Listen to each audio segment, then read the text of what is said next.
That might stay for about 2 seconds.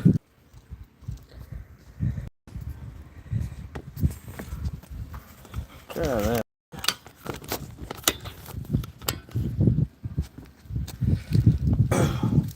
What's up? What's up?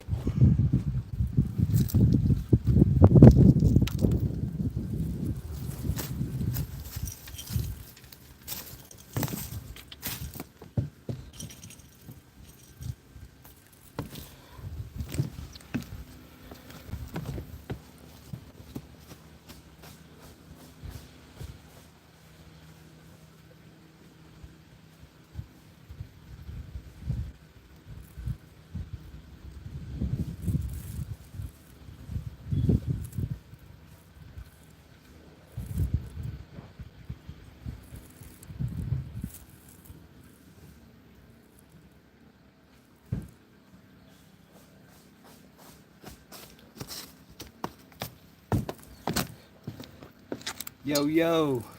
What's up, y'all?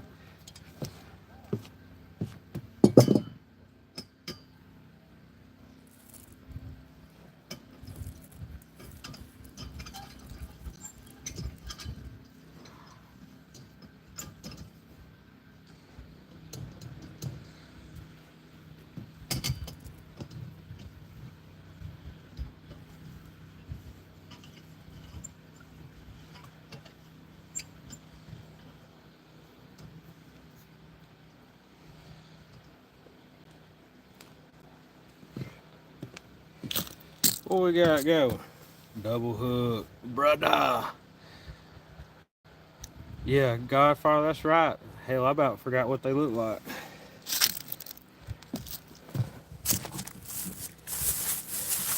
What bait I got today, I don't know what we're gonna do, but if that don't work, I got some secret bait out there in the car.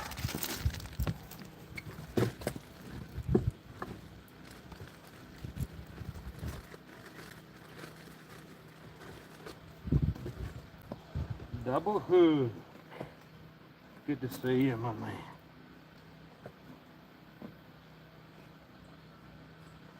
Yeah.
Trying to get rigged up real quick here, y'all.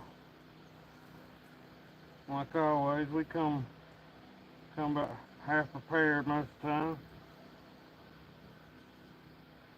Ain't got no bait worth of crap, but we gonna try something.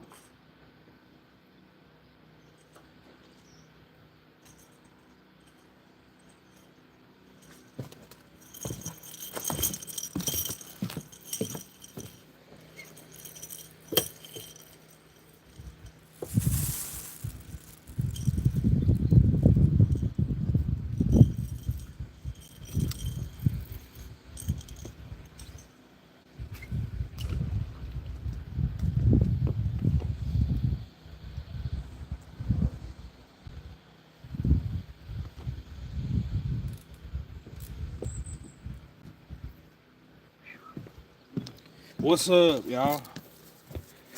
Stuart, good to see you, my man.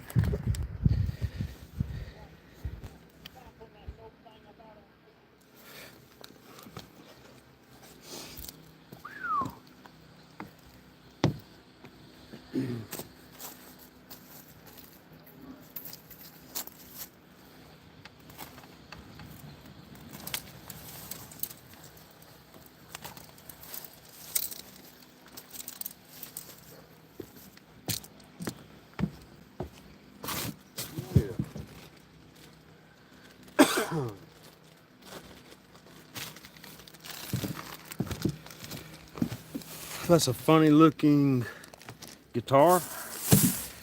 Oh.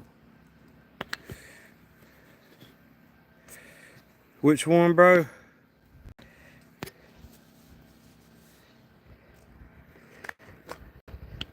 G-string. No, I don't wear them. I wear boxers.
Whew.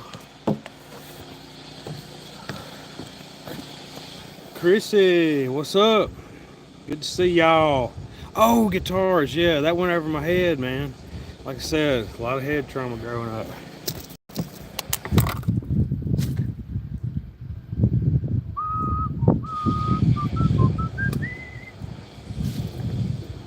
All right.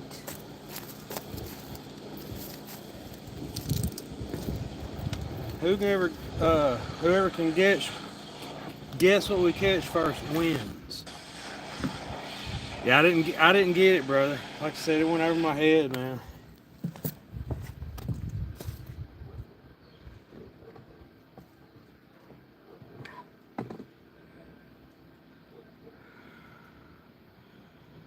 All right, here we go.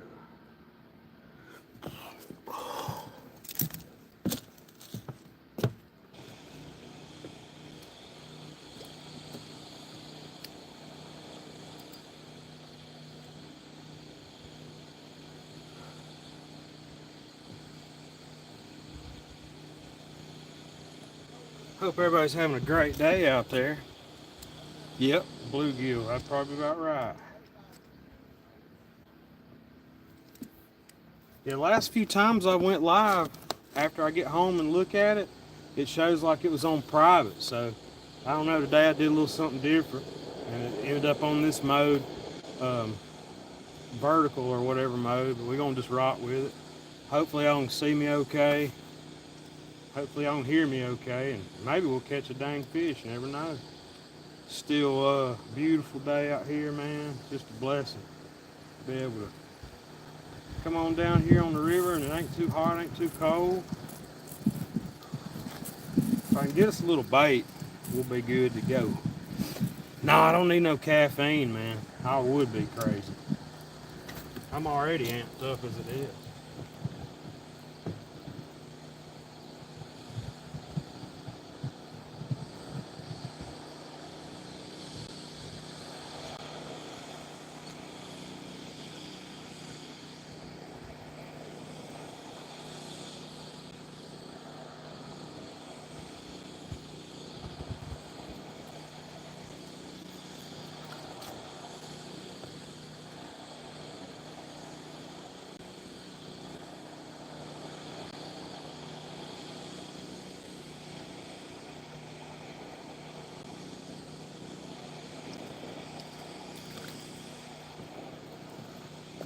Ooh, yeah. Yeah, I think Stuart was right on that one. Oh, yeah, yeah. Yep. I'm in a daze, that's for sure. Nah, good to see y'all, man. What y'all think? Put that in on one of them rigs? What you think?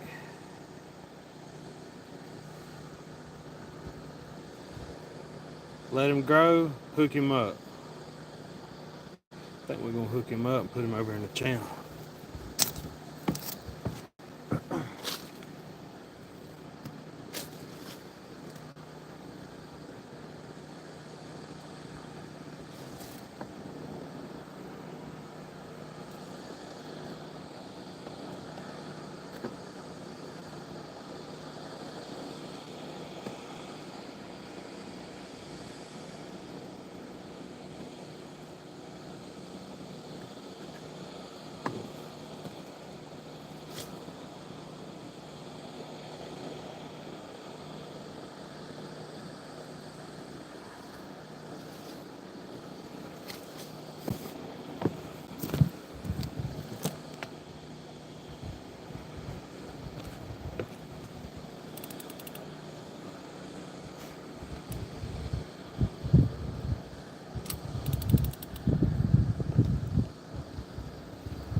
Always check that drag, baby.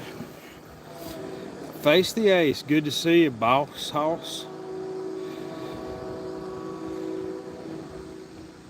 Yeah, I was gonna put that on there live, and I ended up putting a body piece on there. I'm gonna put that head piece on a little hook I got to see if I can catch something on it. And then I'm gonna try to get a little bit bigger bluegill here in a minute.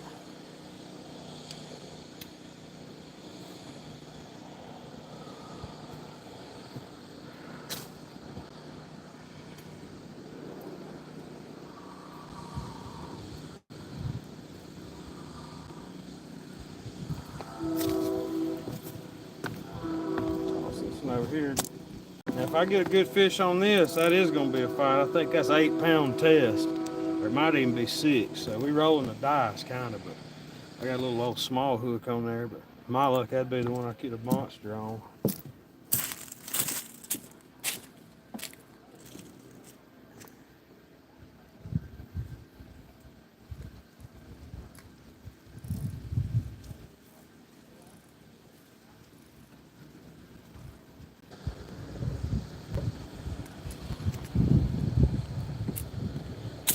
Might ought to put a bell on that one over there. Good to see y'all. Glacier Shark. Hey, thanks for stopping in, man. Hope y'all doing big up here. I seen y'all been wearing them out.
Yeah, I think Double Hook was the one telling me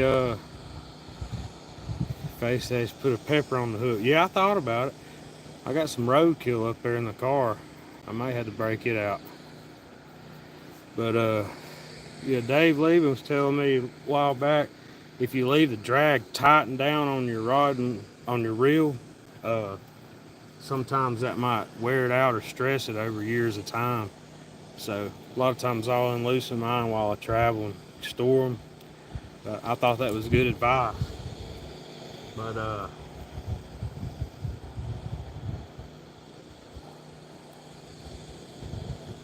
if you ever adjust your drag, I always make sure, man, you got it set back up when you throw it out there. If it's loose, you're gonna be in a mess or too tight. And everybody's different. I set mine to where I can kind of barely pull it out using a lot of strength. So that's just me. I like mine a little bit where uh, it ain't gonna just rip the rod out of the rod holder. But we got some funky chicken on there. Hadn't had no luck with it lately. Head piece over there, body piece over here. We're gonna try to catch another bait fish. Maybe we can get a little golden shiner or something like that. Appreciate that, Buck Williams, my man. Yeah, we just goofing off like always. Usually we got the panoramic view going, but today I said we're gonna try this out and experiment. There we go. Y'all to see this camera holder. It is rigged up, boy. I got a propane tank sitting in a milk crate with a camera stand set up in it.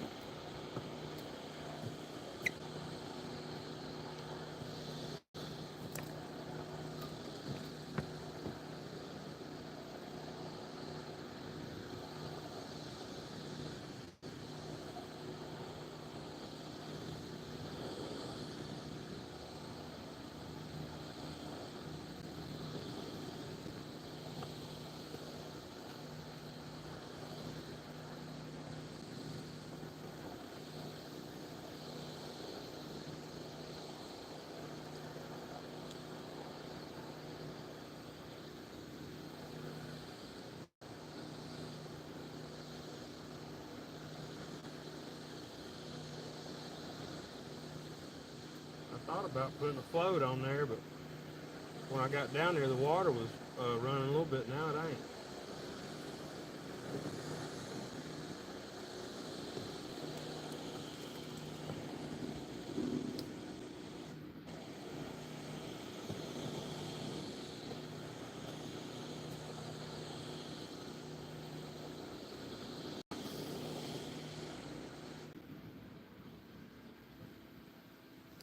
Tiny fish. Baby brim.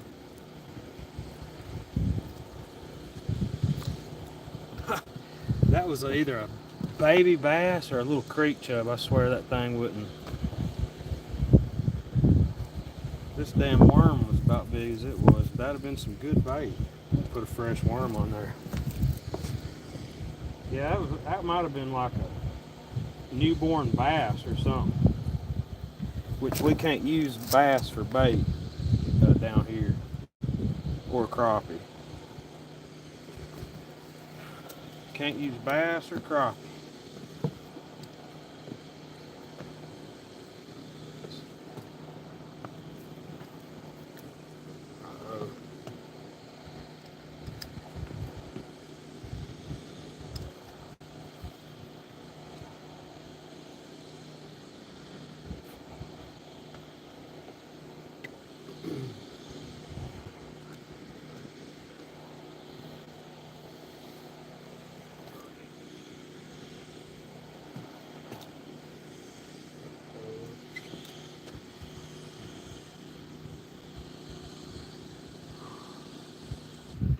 Twisted up. I ain't believing that knot come loose, but it did.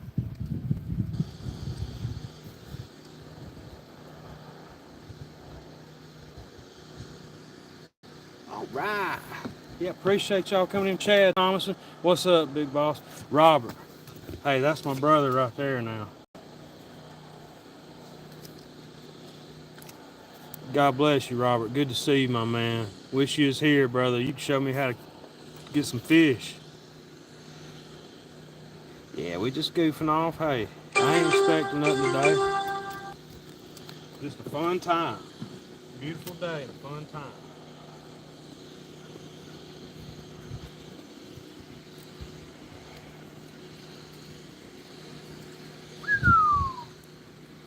That's pretty good fish. That's probably eating size.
Yeah, hope y'all having a good day today.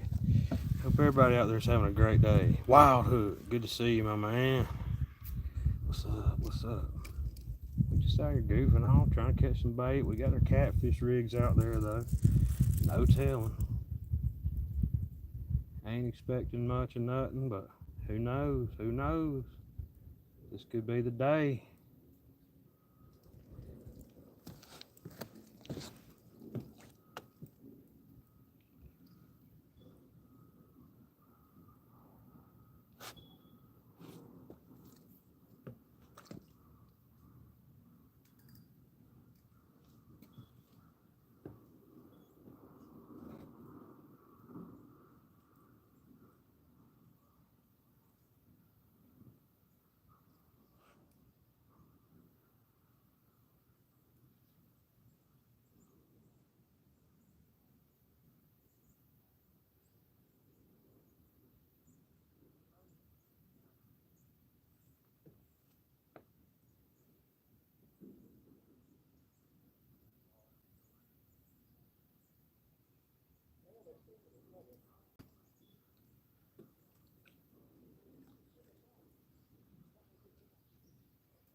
I'd like to catch about 3 pound crappie on this light tackle. That'd be a hell of a fight.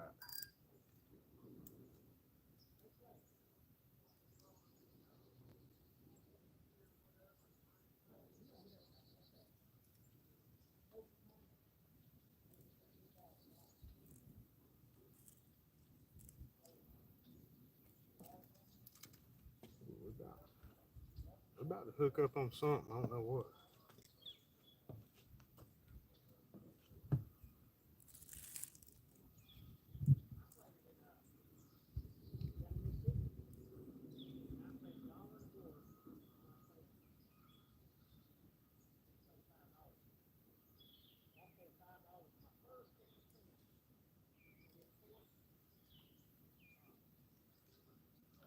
Something's tugging on that bluegill piece. I thought it was the wind, but something's hitting it. We better get ready.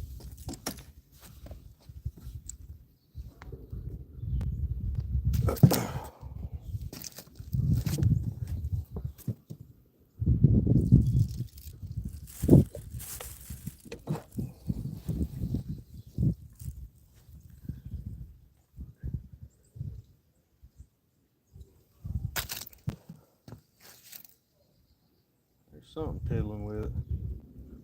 I don't know what. God bless you, my man. Happy to see you.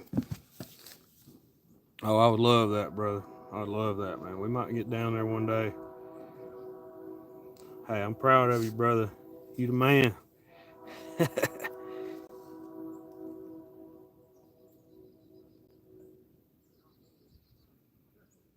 I've been knowing Robert for about 15 years. Yeah, we getting a hit on that rod over there. I don't know. Maybe it'll be about a 45-pound flathead. It's probably a dang turtle. Yeah, I hadn't been down South Florida in a long time. I hadn't even been to North Florida in a long time. Yeah, there's something trying to take that down. I'm gonna let y'all look at it.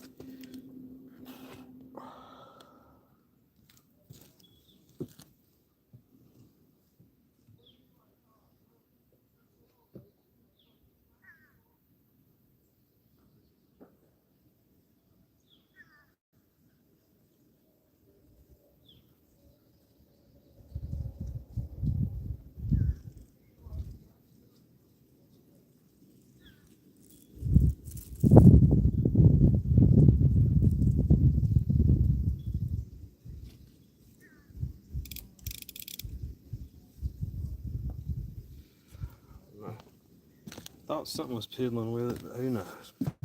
We'll find out in a minute.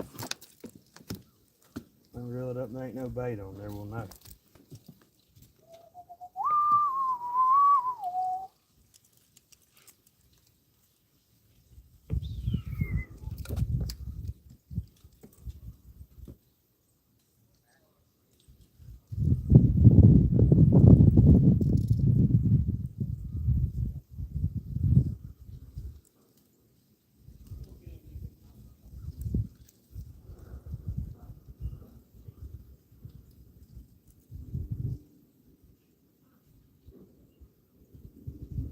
There's some tiny little baby fish.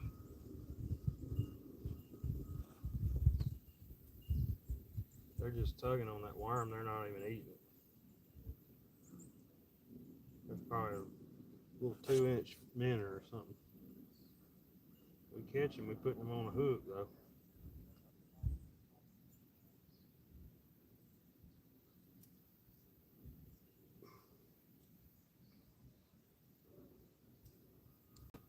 Yeah, I thought about floating a rig out there, but the wind's whipping a little bit. I didn't want to fight it with all these rods, but that'd probably be the way to go.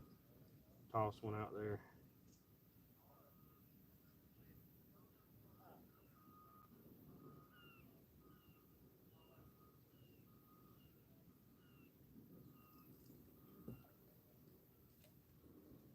Picking at it. They're getting them some free meals off of it, that's for sure. I'm about to shut them down though.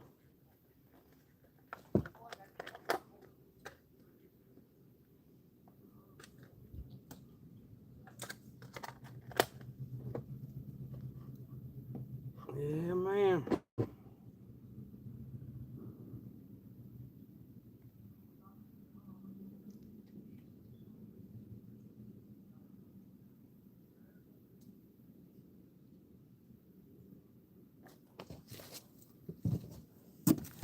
And I was gonna say, man, yesterday was Veterans Day. Happy Veterans Day to late Veterans Day to everybody out there.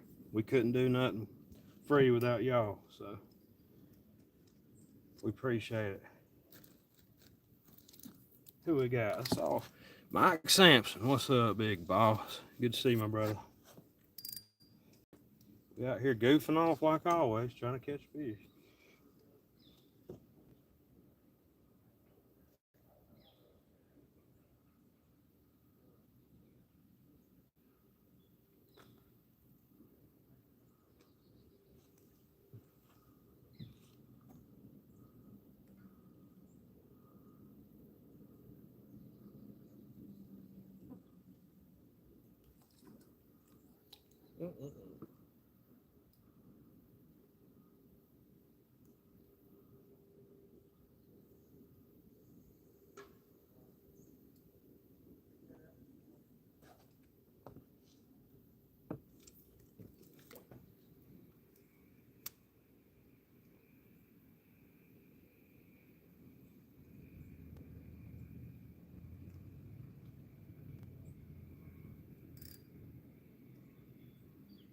appreciate y'all coming in. Like I said, we might get in on something.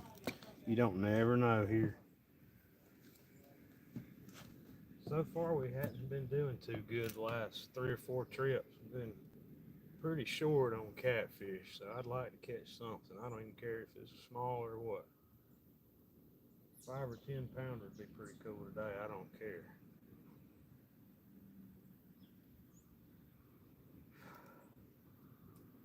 $30 would be even better. $50 would be even better than that. But I ain't real picky.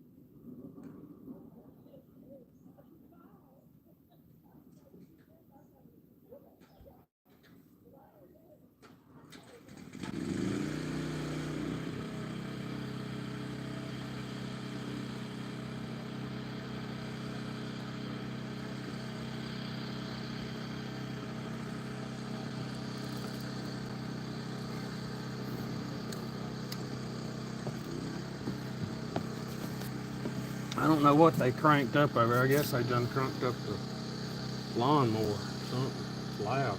Hopefully that ain't too loud on y'all. That's a lot of noise. They might have got tired of hearing me talk, so they cranked up the lawnmower.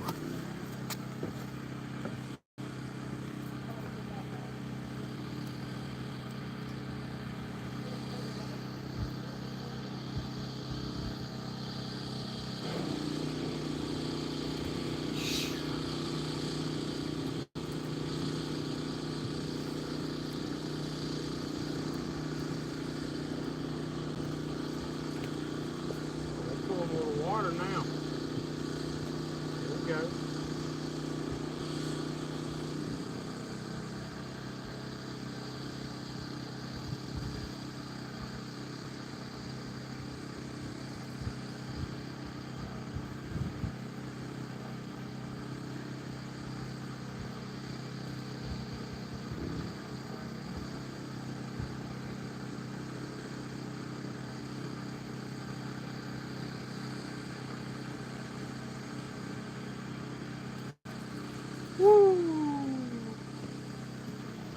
Missed that one.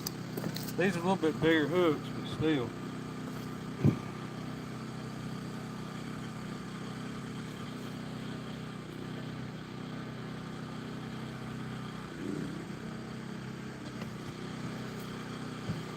I got some smaller brim hooks, but if a big one hits it, a lot of times they'll swallow it.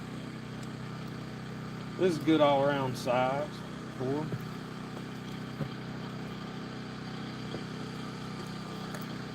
I just catch them around the end of this pier. That's where I always catch my bait, right here. I can usually always get a brim.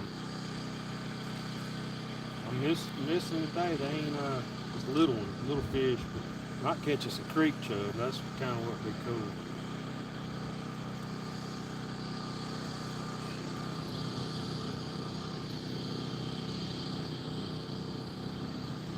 Some shad out there. That's what we always get.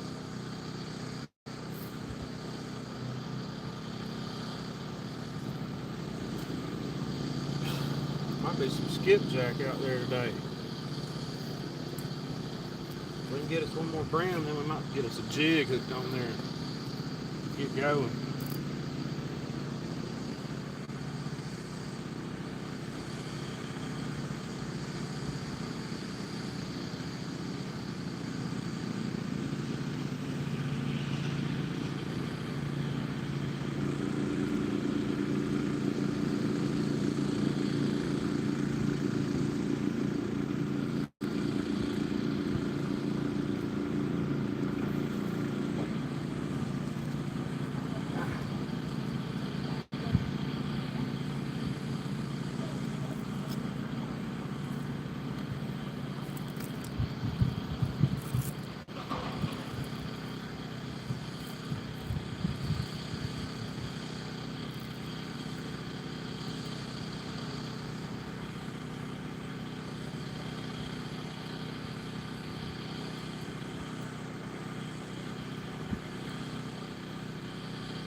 Yeah, we got some nice conditions today. No joke, it's a beautiful day today. It's perfect for being on the water. It's probably about 80, maybe 75 degrees. Wind's blowing. Fish ain't really biting that good, but it's still a fun day to be down here. It's still early though.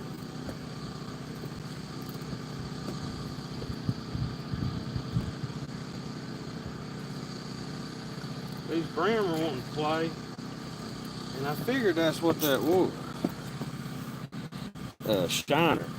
I figured that's what that was. They're usually real picky on hitting that thing. But you talking about some good bait. So we're gonna put that bad Oscar on there. And if that don't catch something, I don't know what will. We might have to go back to putting chicken liver out there or something. We're gonna put this on the Paula Smith rig though.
Started the tour out in Denver, Colorado.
Overdid it in Denver.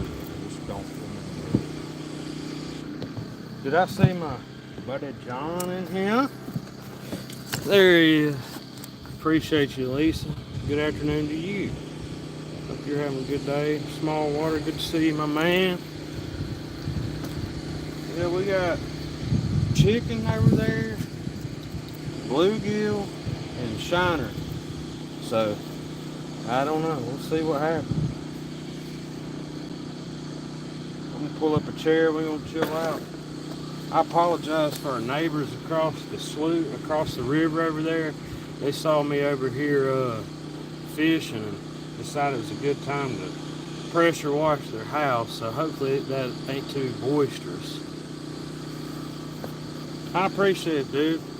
Yeah, I'm really not a guitarist. I just like to jam and stuff. I don't know a whole lot of uh, too many licks, but I just been playing music so long. I just kind of fiddle around with it. I'm more of a percussionist, and I do a little singing every once in a while. Yeah, I appreciate it, man. I'm gonna go grab me a chair.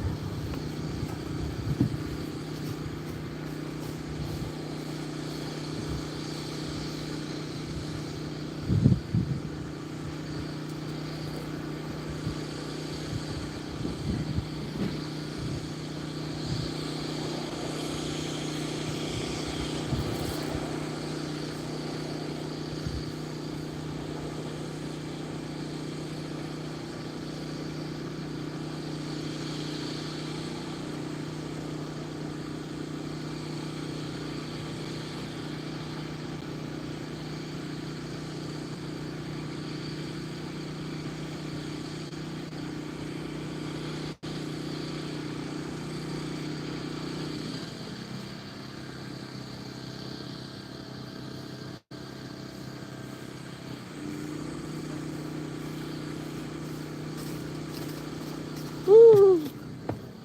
Had to get my battery too. Yeah, y'all won't believe what I got in the car for backup fish bait. I got I picked up some roadkill today on the way to work.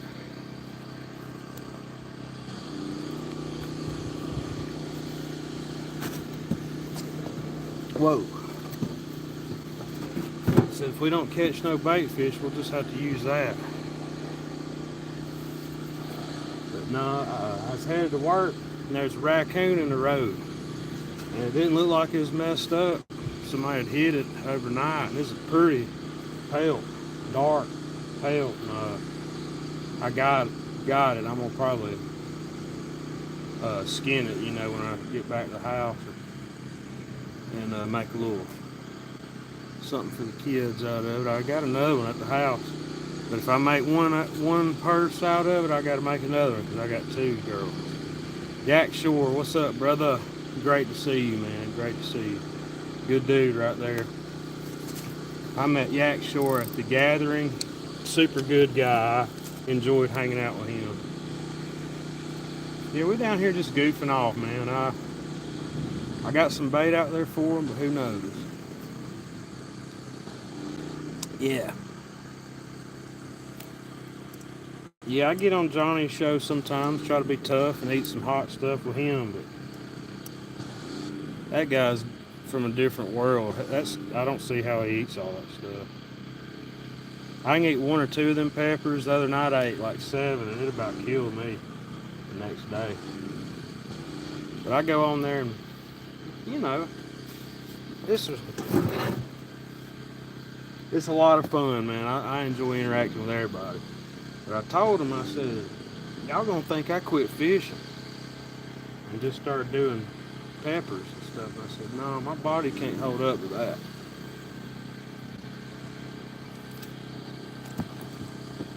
It's just been so hot, man. It hadn't rained here in a few weeks. It finally got some rain the other day, but the water's been real still. And it's been hot. It's been hot, really. But once it starts cooling off, gets in the 50s, 60s, that's usually when I'll have better luck, but who knows. Hey, I'd love to. Me and Elise will come up there and link up with y'all, brother. My wife likes to fish. She don't never catch nothing. No, I shouldn't say that. But she does catch fish, but she hadn't got on a big catfish yet. I can't say nothing. I hadn't caught a good cat in about a year. So I'm the one to talk. Yeah. Growing up, like I think I said on that show, my dad had a buddy in the army, and they'd always have them MRE, meal ready to eat, and they'd have the little Tabasco sauce in there. And we was out camping one time. I was about 7 or 8 years old, and they dared me to try some of it a little bit, or put it in my food, and I was kind of like, that ain't too bad. I was kind kind of got a good taste to it. So ever since then, I like hot sauce. And then the last couple of years, I've been trying some of them super hot peppers. Just kind of as a, I guess I'm just that dumb really to try that. But no, I went up to Indiana about 4 years ago, and I got some Amish friends up there that had grew some, and they asked me to try one, and I said I'll try a bite of it up here, but I'm not going to eat the whole thing because I don't want to like ruin my trip. So I ate a bite of it, and it's hot. I got back home next week, and I got my wife to film me eating a whole Carolina Reaper, and it about killed me. But then I decided to grow some scorpion peppers, and I grew them a couple years ago, and they was about too hot. So then I told old Johnny I'd send him some peppers, and he said, "Well, if you send me some peppers, you got to go in there and eat them with me on live." So that's what we did, brother. That's what we did. Yeah. But no, I like fishing, man. This time of year, it's nice. Texas Pete, I can't stand the smell of it. Yeah. Oh, I bet. Yeah, a lot of times it just, like some people don't like ketchup or mustard or whatever, but I like a little bit of heat. But in moderation, it's not good to eat them things every day. But uh, yeah, like I said, Johnny's a madman. I don't see how he does that stuff. I'm not just saying that he's on a different plane. But yeah, I appreciate all y'all coming in. Like I said, hopefully we get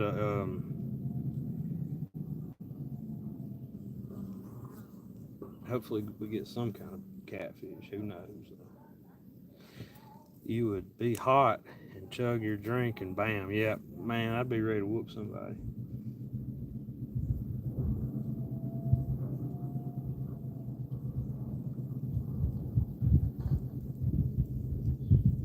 I hadn't caught a catfish in so long.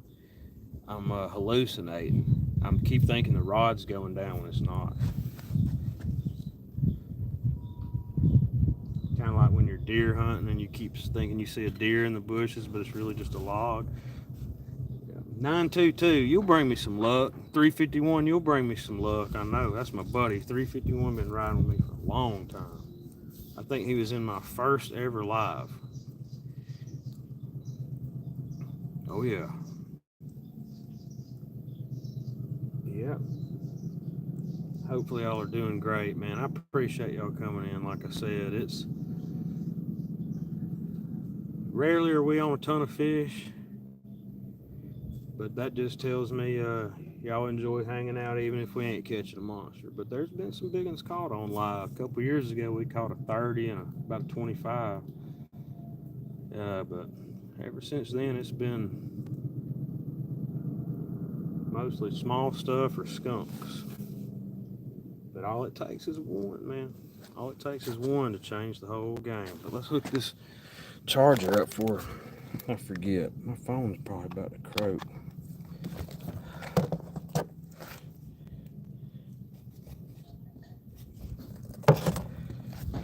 Been using that thing a ton over the last couple of years. That battery pack's been a lifesaver. I didn't know which kind to get, and 351 put me on that, and I appreciate that, buddy. That thing will charge up a phone right there. Heck yeah, man! I use that thing all the time. I appreciate that. That was a blessing for real. I was gonna order one, and 351 he hooked it up, man. He had one shipped to me like the next week. I appreciate that, man. I do appreciate y'all for real. It does have solar panel. It does have solar panel on it. There's all kind of little bait fish jumping around. Something's tinkering with that nasty slab of chicken. That's probably a turtle or a little bait fish. But my PB came on a slab of chicken, old rotten piece of chicken I had in the back of cooler in the car for about 2 weeks and forgot about it. Come down here and caught a big blue with it. So I ain't saying it won't catch them, but I don't have great luck with it. I catch more stuff on skipjack and bluegill, but I ain't got no fresh skipjack.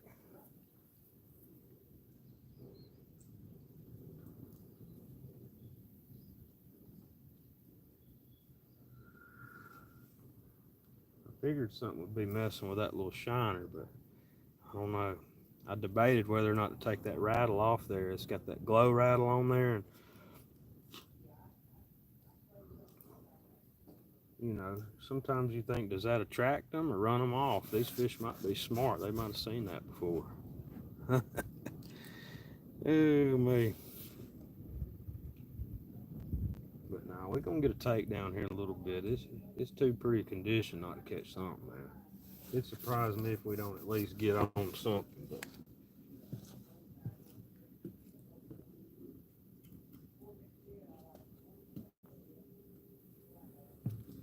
But you got to remember who's down here fishing for them. So I ain't no pro, but I just know you can't catch them up there where I live out of my front yard or backyard. Ain't much water around except the duck pool.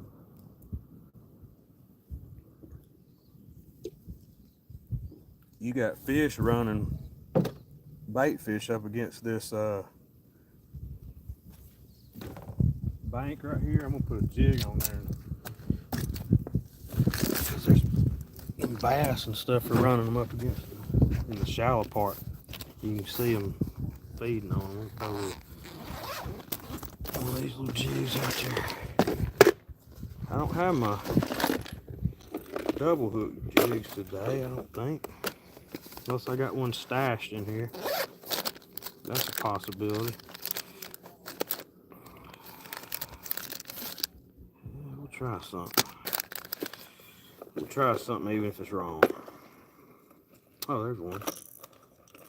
Heck yeah.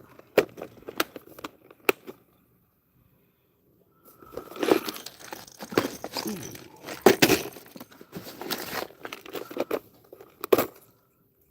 Alright, I'm gonna let y'all pick the poison.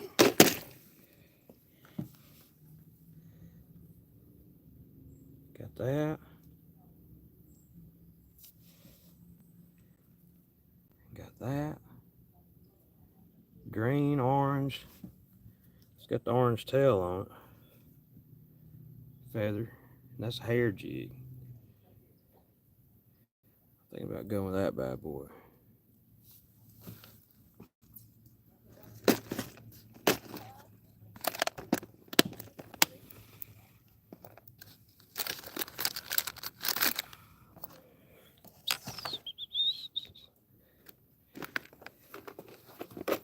Yeah, we're gonna give it a good little minute down here. We got done with work pretty early.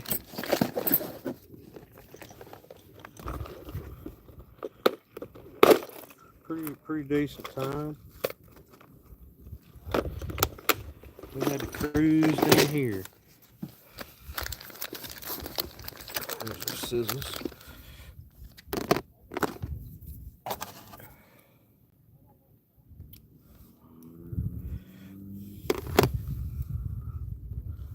Put something a bit bigger on there and sell it out there.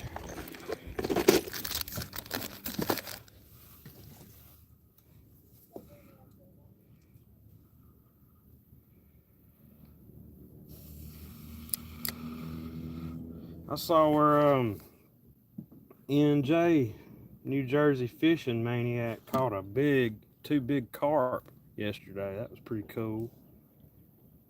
I saw that this morning.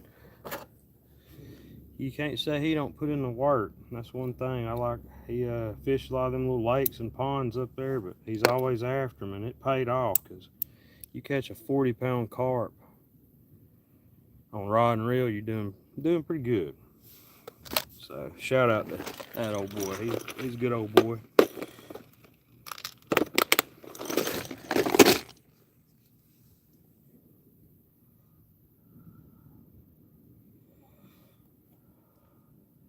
little bit heavy line for this. I think I'm gonna take this. I'm gonna take this swivel off there. I don't know why I got. Oh yeah, had some big old 10-pound test on there, that Cajun line. I think this is 5-pound test right here. But yeah, there's little shad and stuff jumping all around, so it'd be cool to catch a crappie. I had a big lunch today. My buddy Garrett bought me lunch out of the back of the Senorita van that pulled up at the job site. We ate some crispy tacos, man. We was going to town. So I'm pretty stuffed right now, but we catch a couple crappie or bass.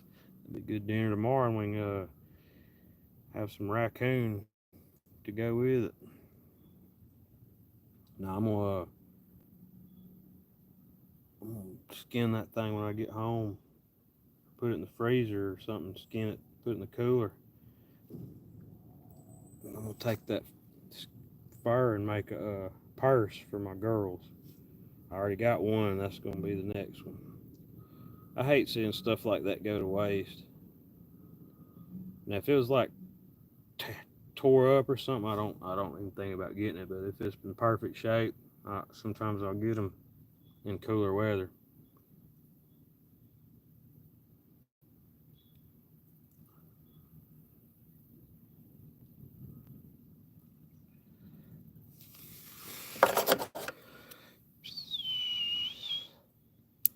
But y'all, I know y'all already know, but old River Rat had some issues over the week. And y'all just lift our buddy Ernest up. He's a good old boy and a hell of a fisherman too.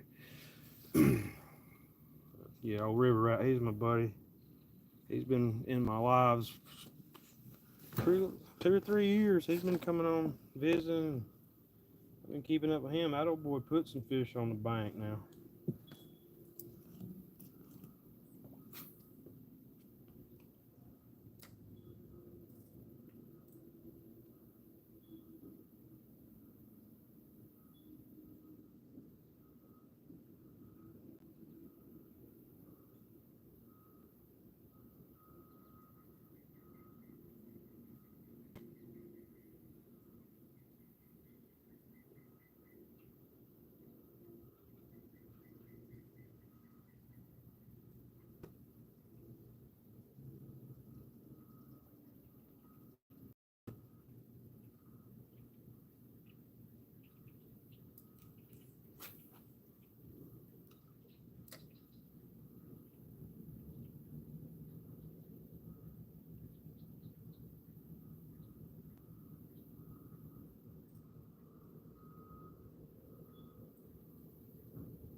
NJ, what's up, my brother?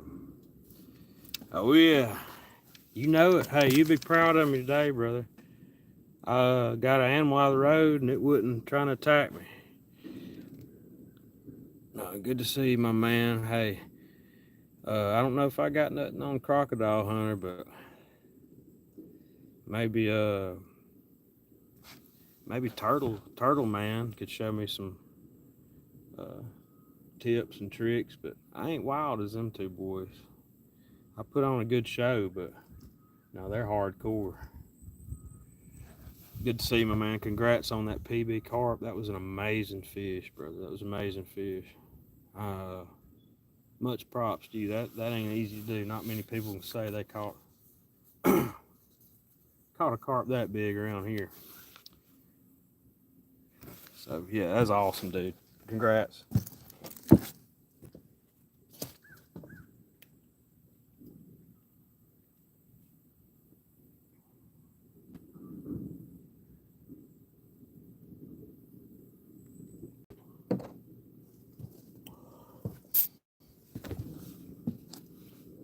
So far, not a whole lot of nothing much, but some bait fish. But we can't say we ain't got nothing out there for them. Oh yeah, you're welcome, brother. That's amazing.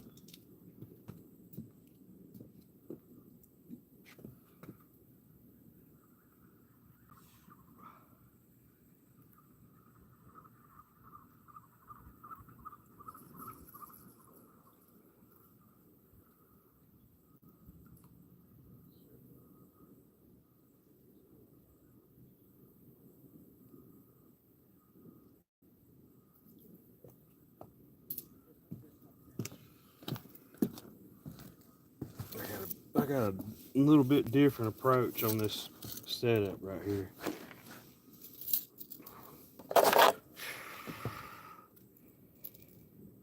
Okay. I'm gonna take them glow in the dark rattles off there because that thing's just sitting on the bottom with them glow things on. They do attract the fish, but it just don't look natural. I'm gonna just throw this bad boy out there with nothing. Ooh, something just flashed down there. I could put a little spook on there, but I think I'm gonna just sell him on out there. The flatheads are smart. If something looks kind of funky, they ain't gonna hit it unless they're just hungry.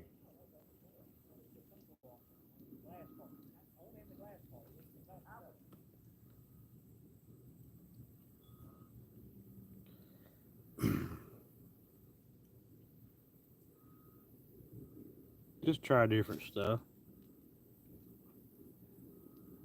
Ooh, got some.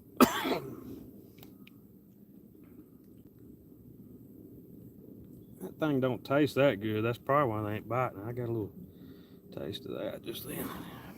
A little fish slime. If it was skipjack slime, I'd probably be yakking, but that's why they like it. Now that looks like a good meal. If I was a catfish, I'd hit that, man. You know, I thought about trying to sail them on out there a little farther. We're gonna go shallower. We're going in the channel.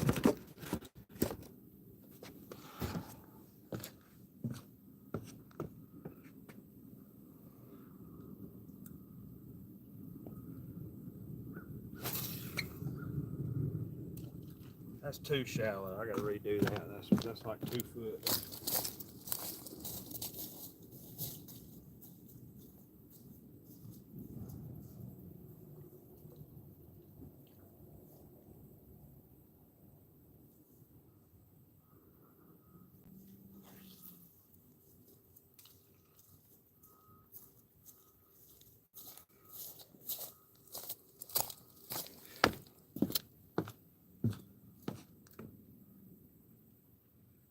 About as good as a place as I know to put it, so that's where we're gonna leave it.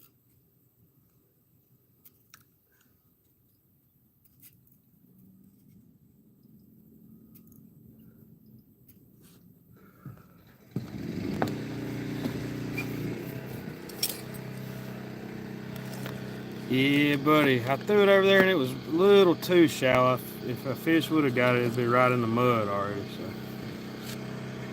change it up a little bit.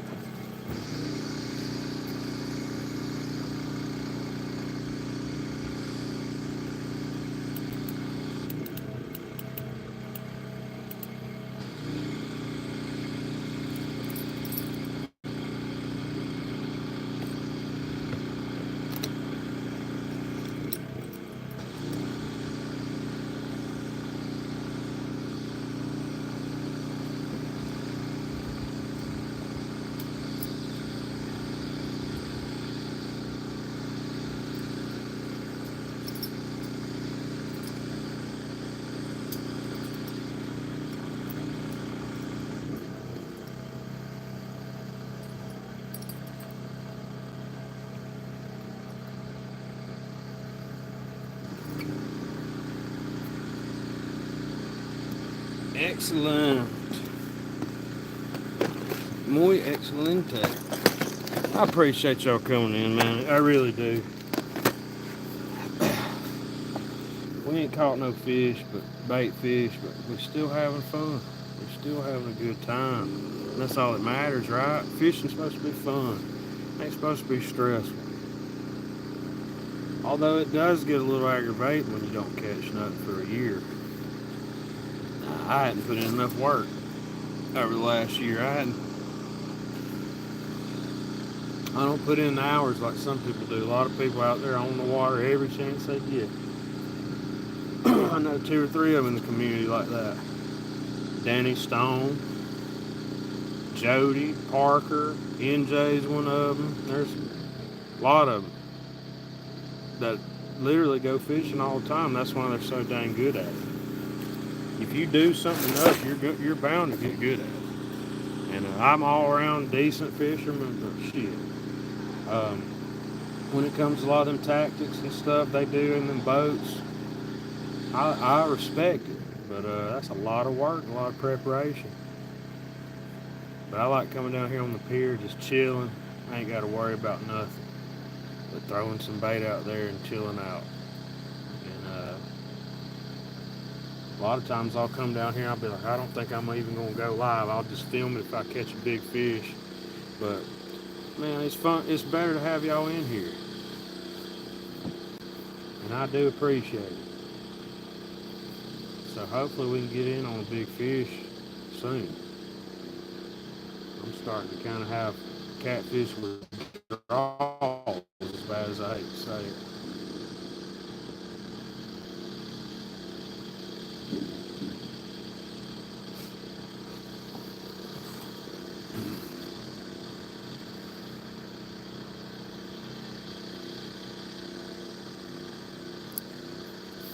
I apologize about them across the water. I know that they got a generator over there pressure washing, or pressure washer, motor.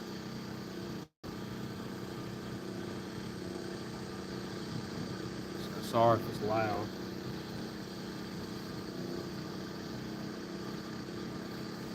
They probably got tired of hearing me talk to myself. They see me do it all the time, though.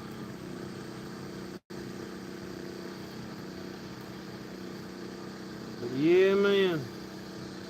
Weather's gonna get right soon for big cats right here, big blues. When the water starts getting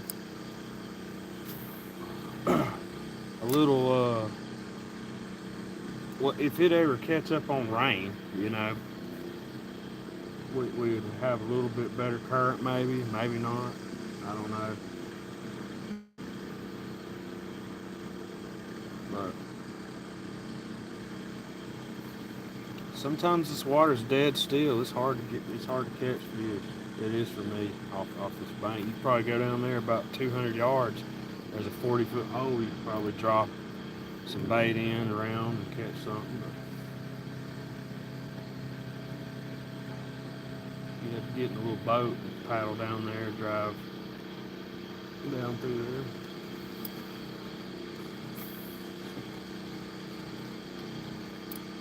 I talk a big game. I act like I know what I'm talking about half the time. At least I act like I do.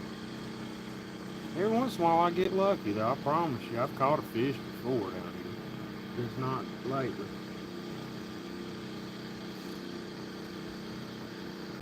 There's been some monsters though, some good ones.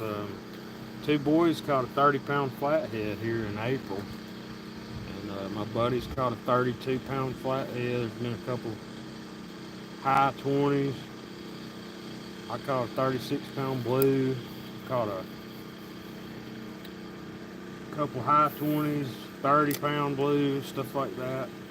My dad caught about a 30-something pound blue down here one night, about killed him.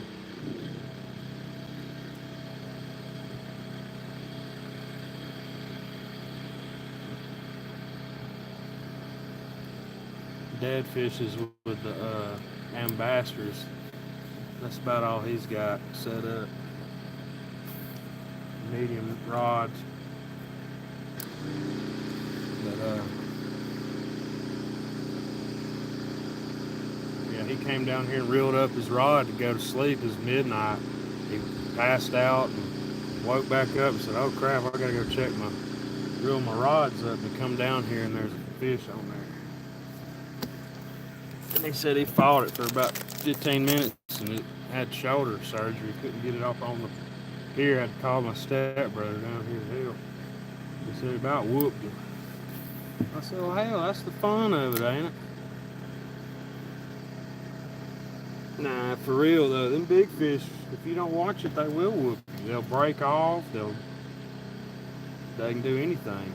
If you give them a little bit of room, they'll show you that they ain't no toy.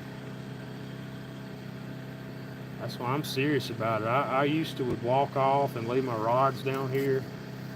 Say, hey, if something gets on it, it'll just stay on it till I walk back down there and get him. Now, you get a 50-pound blue on there, he's going to tear something up or spool you. And they are in here. They're not as numerous as big, like Mississippi River, some bigger rivers. There's a Tuscaloosa on down toward Tuscaloosa's big water. There's some big cats down there. But there are some beasts in here too. Don't let nobody say that.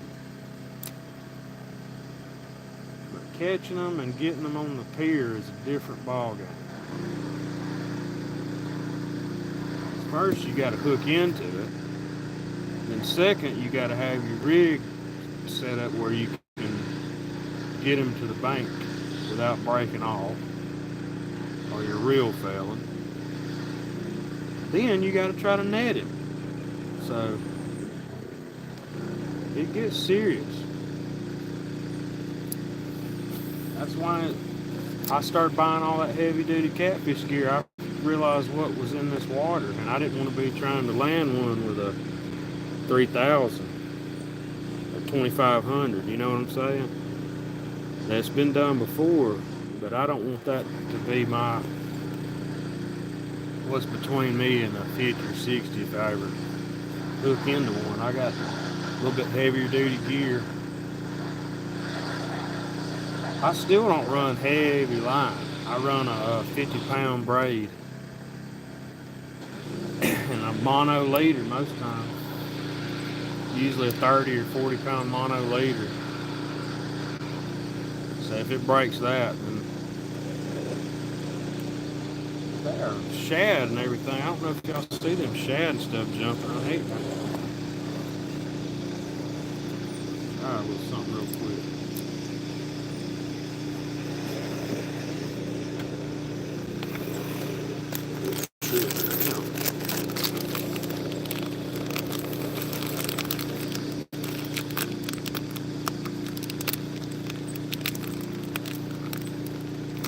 What the? But I don't know if y'all, I probably told this story before, but I know y'all heard this story. I don't even know why I need to tell it, but I'll tell it again anyway.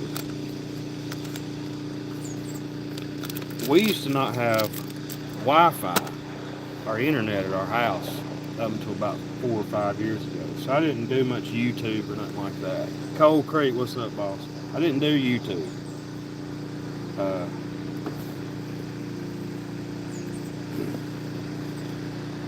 So once we got internet hooked up, I started watching fishing on YouTube and stuff. So, but my channel was originally like a gardening channel. I was just gonna do plants and gardening and homesteading type stuff and all that. But I used to work with an old boy named Kevin. He was a legitimate wild man. He did not care. Like, he would go live on the creek bank for a year. He didn't. He just was wild, brother. But I worked with him. He's a cool dude. He's an older fella. He had some health issues. He lived a rough life. But a few years before he passed, he said, "Man, I'm gonna get me a YouTube channel. Just going and fishing in the craziest places, like putting in a little boat, doing this and that." And I was like, "That would be pretty cool, man, you know." And it kind of gave me the idea that, you know, like, damn, I could probably start doing a little fishing and stuff on YouTube too. But he never got a chance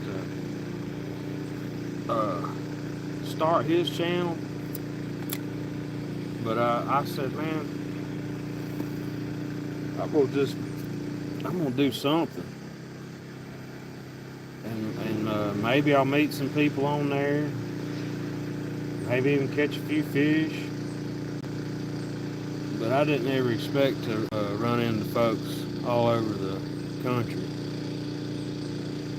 and I never expected the fishing community to be such a tight-knit community. Like, really, that I know that sounds cheesy and all that, but dude, everybody I've run into, met at these gatherings and CatCon and stuff, everybody's just super nice, super cool people, man. And I appreciate that.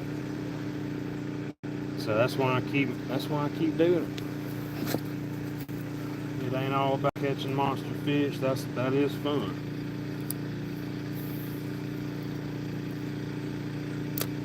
But a lot of people you get on there, man. Oh yeah, I garden, oh yeah, I do it all.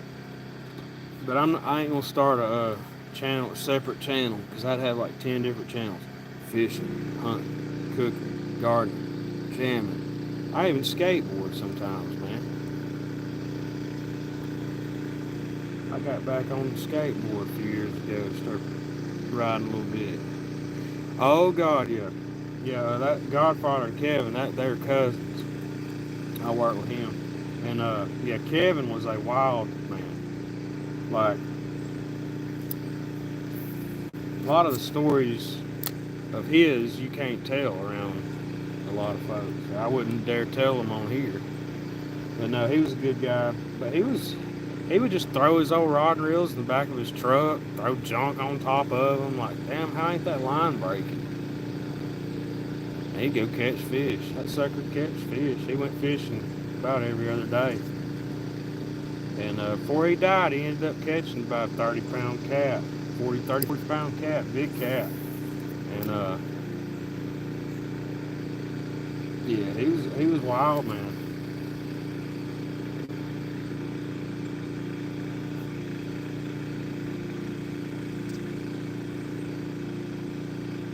But they didn't really believe in throwing fish back like we do. They caught a big fish, just going home, getting cleaned and cooked, boy.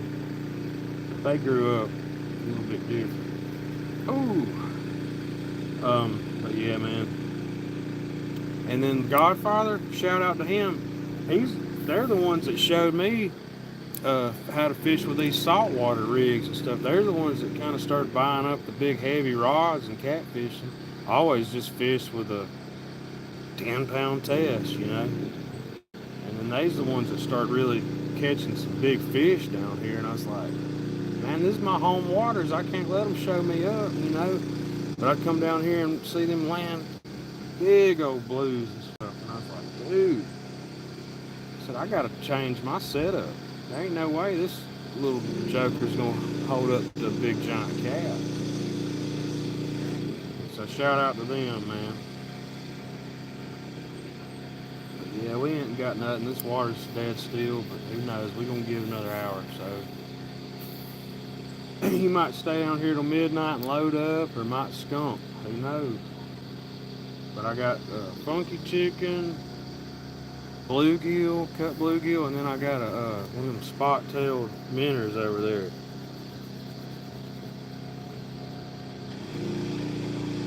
Yeah, Cold Creek, man. I've always had a bunch of different hobbies. I wasn't one person that's like, well, I'm just gonna, uh,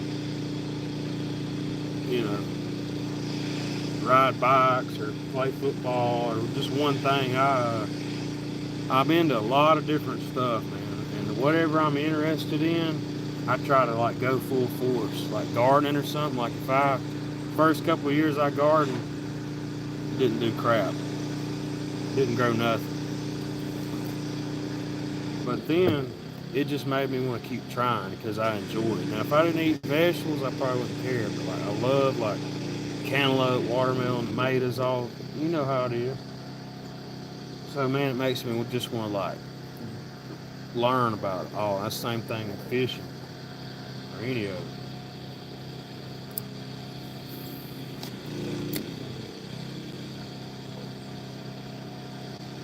And guitar and stuff. That just uh, I had a good buddy that was a guitar virtuoso, and he died about 15 years ago. And I didn't know how to play guitar. I just played drums and sung. We was in a little band and stuff. We grew up together.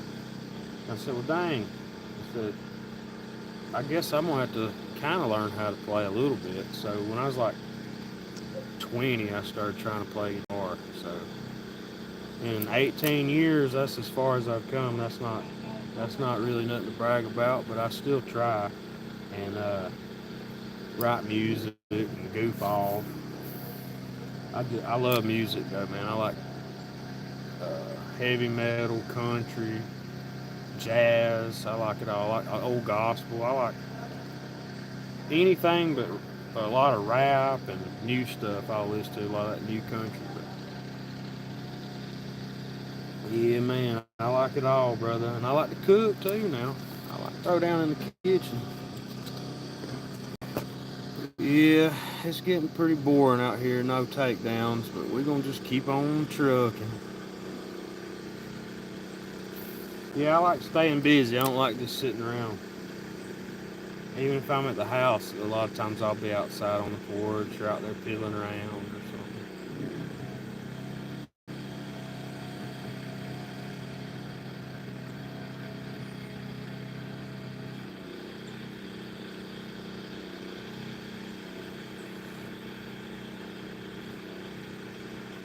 Yeah, man, I gotta give credit where credit's due.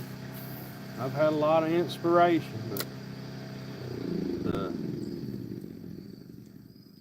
the fishing, I've learned a lot from a lot of people. Growing up, my dad fished every day, just about it. We'd run trot lines, we'd bass fish, but we never tried to fish for big catfish. We always said, well, we might hook into a big one on a trot line or something. We never, we never had the big setups with 50-pound braid stuff. We just fiddle around, you know. And if we caught a 6 or 8 pound catfish, that was a big catfish. That's right, man. Patience is the key. You gotta have patience if you catfish, especially.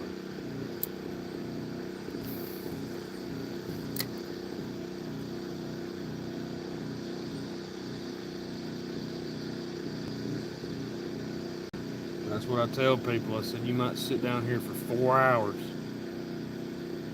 and not get a bite, but that one bite you get could be an 80-pound fish. So you just gotta be ready, brother. I'm telling y'all stuff y'all already know.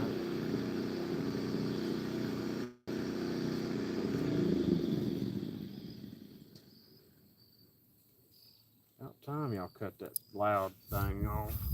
I'm trying to talk to my buddy Cold Creek.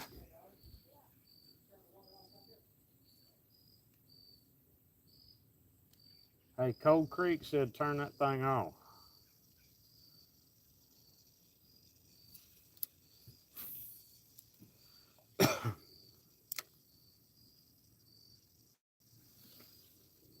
Yeah, they are, man.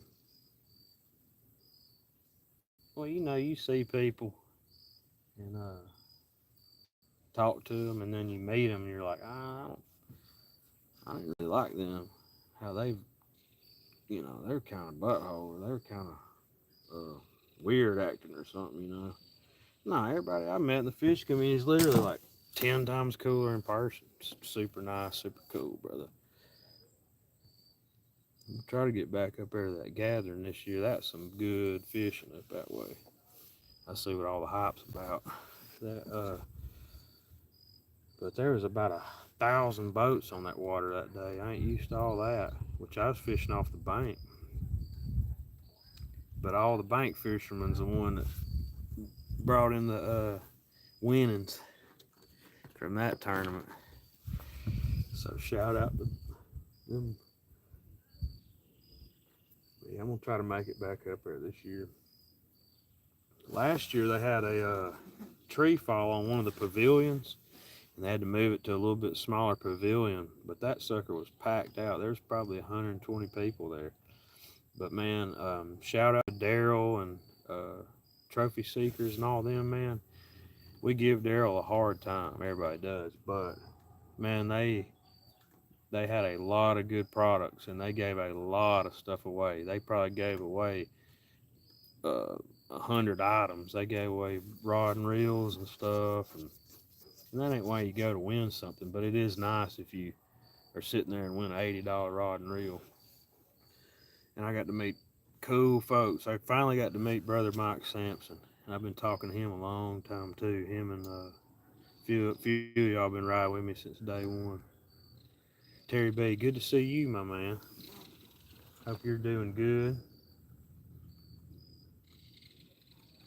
We just chilling out, waiting for something to happen. We gonna give it a little while. We ain't gotta be home till late. So we gonna keep rolling. We're gonna keep rolling footage with hopes of a gargantuan catfish.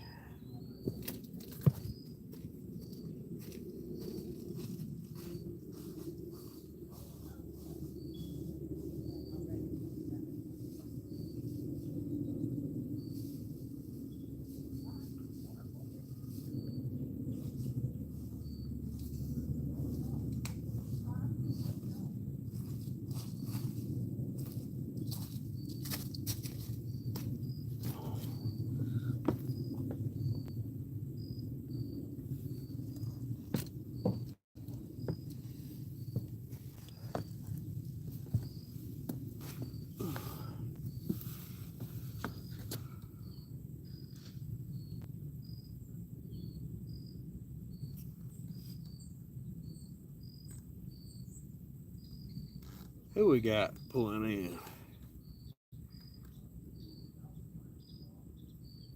Don't know them.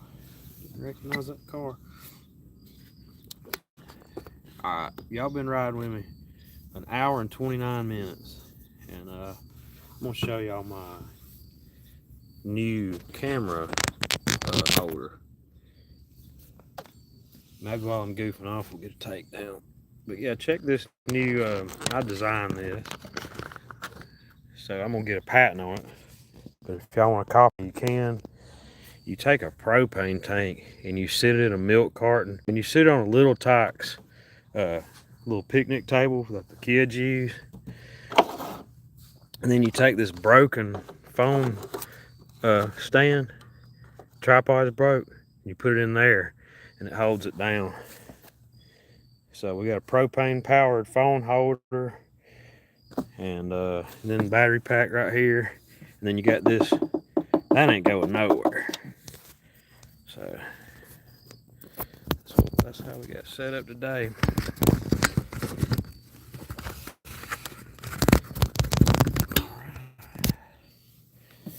I'll show y'all that. I can rig up some stuff now. I'm telling you, I can rig up something. I was coming down the hill down here today, and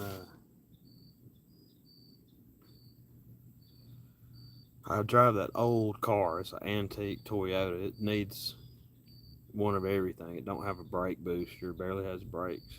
and I come on. Yeah, there you go, Terry B. Yeah. And man, I tested my brakes. I'm glad I did. And I must have a low on brake fluid, or one of the wheel cylinders, or something's leaking, or I don't know. But I was losing brake pressure, and this ain't the hill to want to do that on. So I had to gear on down, and I eased on down here. Going back up the hill ain't bad, but this is down in a hole down in here, boy. A lot of these places on the river are like that. Yeah, yeah, I got that old phone holder, man. It's kind of junk. It's been rode hard and put up wet, and it's been broke about 3 months. I hadn't bought new, and gonna um, I was gonna make one out of metal, out of like a tripod, heavy duty, because a lot of that stuff's just cheap plastic. It's broke real easy. So I rigged it up. Yeah, I still had them. They were just a little. I probably just needed. Ain't no telling what I need to do that thing, but you don't have to have them on something like that. You can put your foot out of the door. It's just a little Toyota Tercel. You can put your foot out of the door and just let it drag, and you'll slow it down. Oh.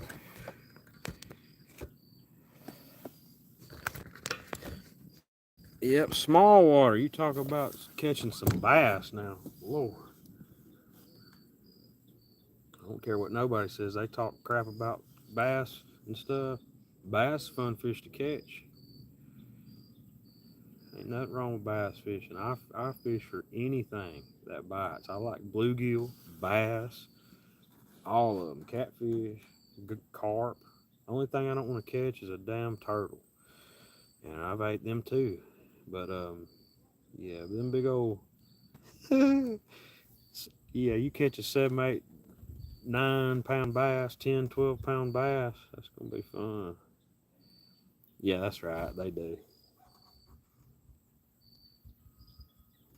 Well, I cut my teeth on bass fishing growing up. We weren't bass pro anglers or nothing, but I enjoyed fishing with little crankbaits and stuff like that.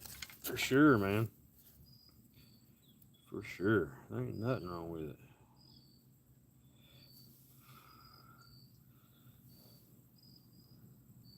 Now I probably wouldn't eat an 8 pound bass. Throw him back in, but if I catch 1 or 2 pound bass, yeah, they going in the fryer. Flintstones, beep. Okay, wife is the best I know. Oh yeah, I don't doubt that. I've seen her out there fishing. Yeah, Lindy ain't no joke. She's she's a pro. She's a pro.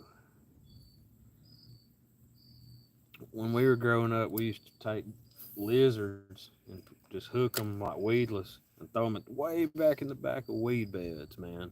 I mean, like 20, 30 feet back in there. Just hold that rod tip up and drag that lizard across them weeds. And if it ever got into like a void or right when it come off the weed bed, them bass would nail it. And my dad was really good at oh, dad can he would always have the patience to worm fish religiously, and he'd hook them, and I got to where I'd hook them a little bit with them lizards. That was a lot of fun. My PB bass size probably right around 4 pounds though. It ain't real big. I caught him about a mile down this river on a 9S Rapala. Stuart, you're back, boss. Hey, how's the weather over there in beautiful Scotland? Y'all getting any rain over there? Hell, y'all might be getting snow.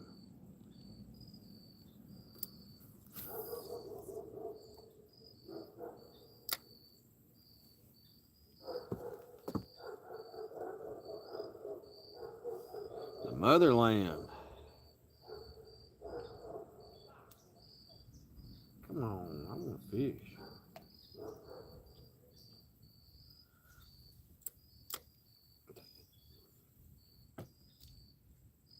They're bait fish running wild. I bet you that's skipjack chasing them.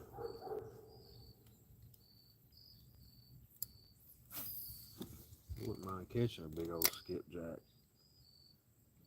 They're swarming right out here. I don't know if y'all can see that.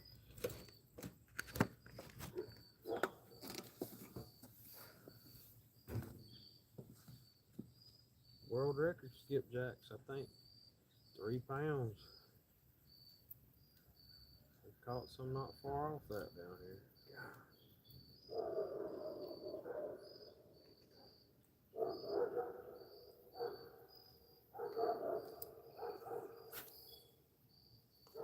That's probably the only fish I would eat out of this river. Skipjack.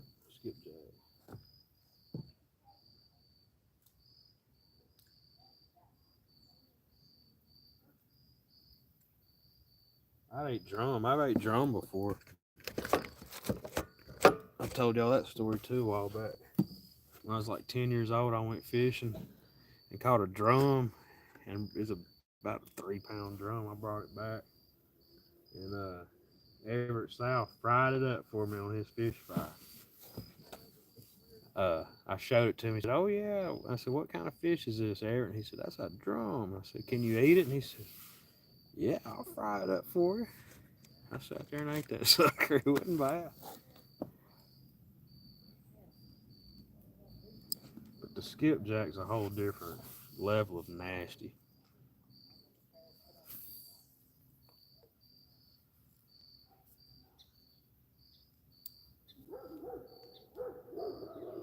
I don't know, man.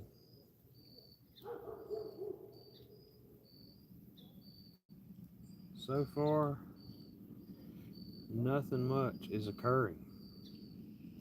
I like when at least they're taking it down. That tells me they're feeding. Something's out there messing with it. At least it's something small.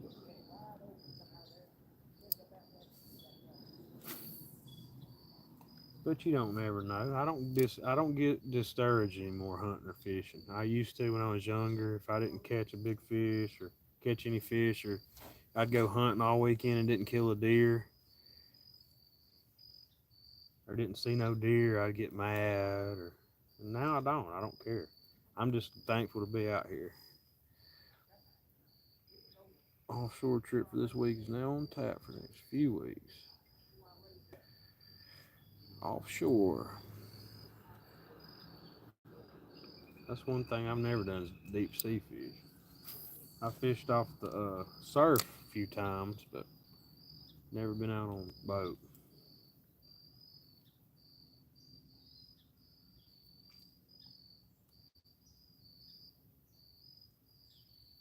I'm gonna throw a worm out there. Maybe I'll catch whatever that is. Gee.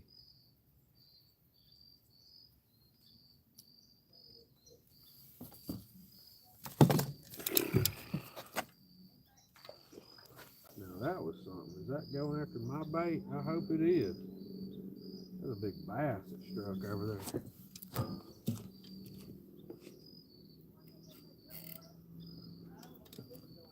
Pretty good bass over there swirling.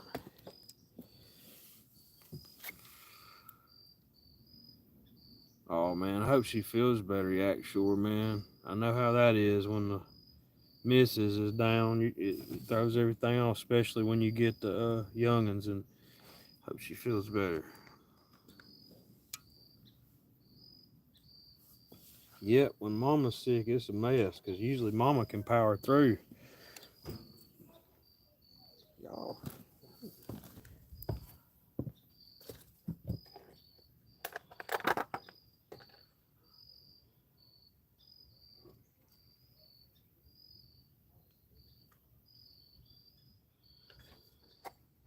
I got a boat at the house, but I'm just too lazy to get it set up.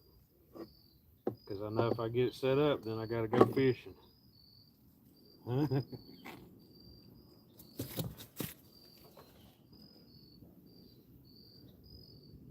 He's over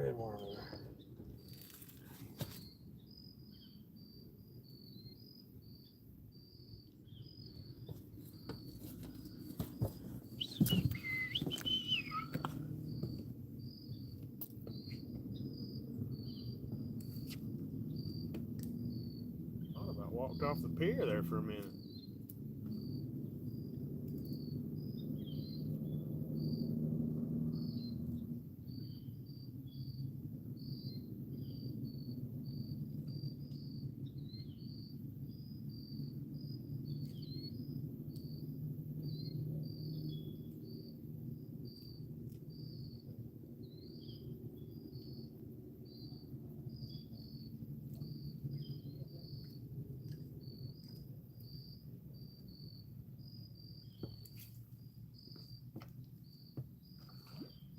That's bass. That's got to be bass over there.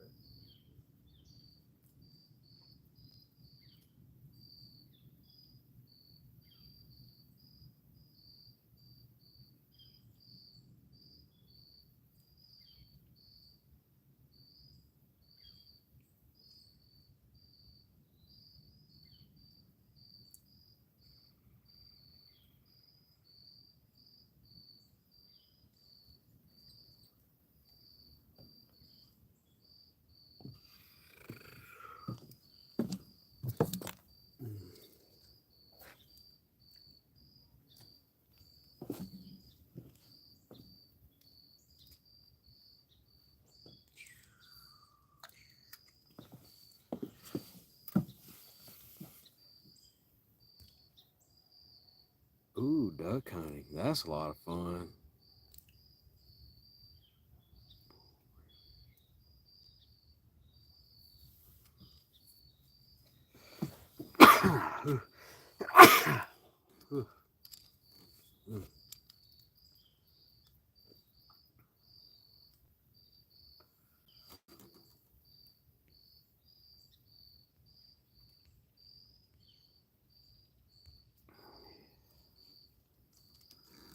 Yeah, appreciate you coming in. Yak Shore, appreciate you, my brother.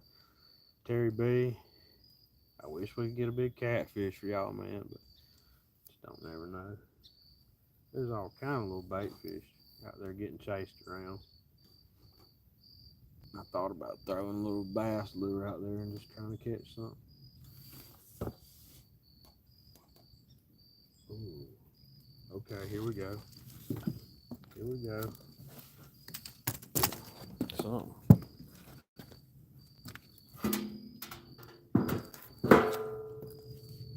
Something's pecking on that shiner. Need a big takedown right here. Need a big takedown. Come on.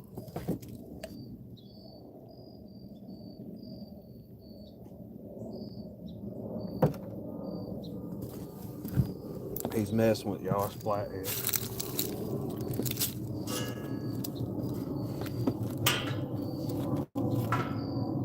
About bet that's a flathead. Don't know for sure, but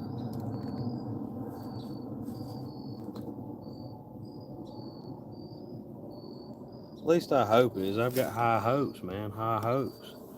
There's something messing with it.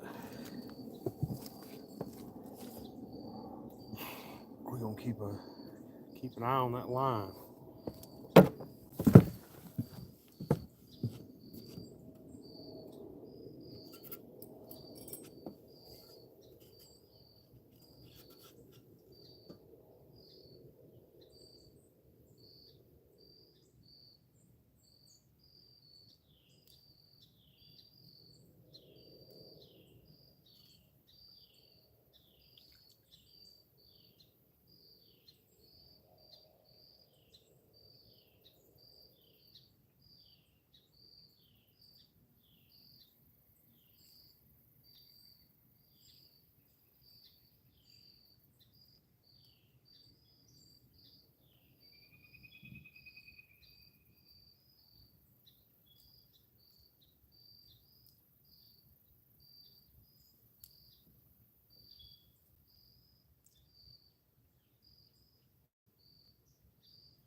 I don't think that fish is still alive. It looked like something picked it up and brought it toward the bank a little bit. I don't know for a fact, but I'm seeing if it's Because I've learned a lot of times them flathead will just kind of mess with it and hold it in their mouth. They don't really just attack it like a shark. So I'm just kind of being slow with this one.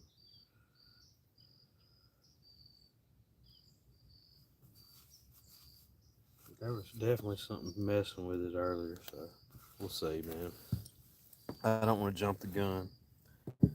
I want to let him do his thing. If he wants to be slow with it, I'll wait here all night for him if it's a big boy. About fell off this damn pier though again.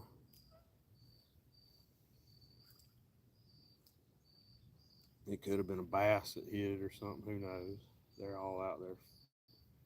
But I ain't worried about no bass right now. I want a catfish. I want a big old flathead. Something looks like a damn alien. I want something about like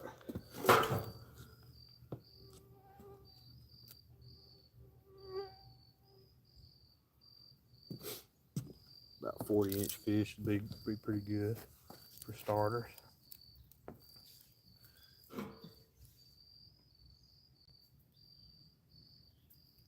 Man, we'll just see if he keeps messing with it.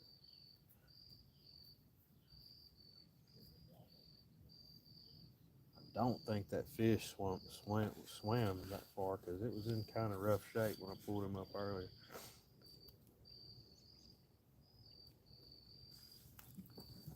I've got high hopes.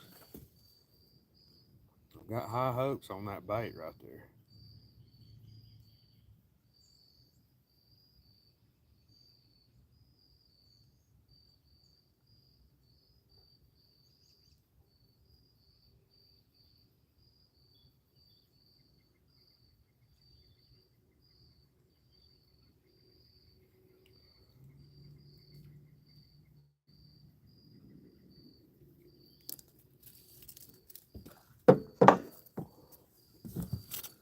Don't need that just yet, maybe we will.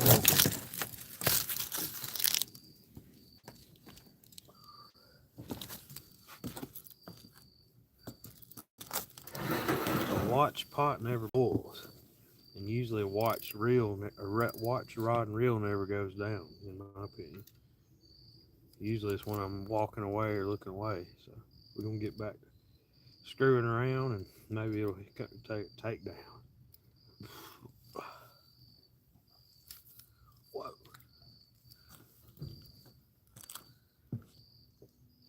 Couldn't do that again.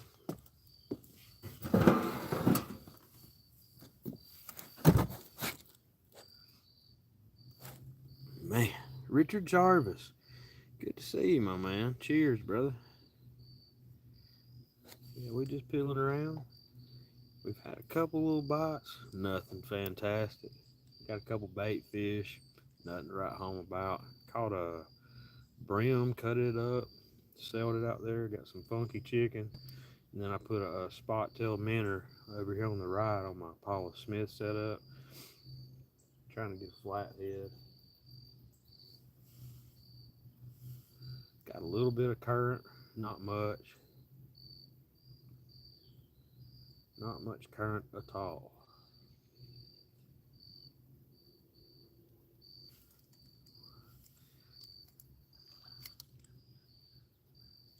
But there's a bait fish swarming all out through there, shad or whatever. Bass are chasing them up against the bank. I figure where there's bats, there's catfish, right? So if I can get another little live bait, I might throw it out there too, other than that chicken. Because that chicken hadn't got hit. That stuff don't ever do real good for me. Every once in a while I'll get a fish, but it's kind of a last resort bait.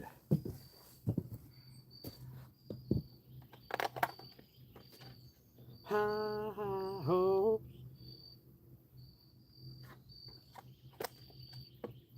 Don't tell mama, don't let her know. Don't tell mama, she mustn't know. Mama's boys.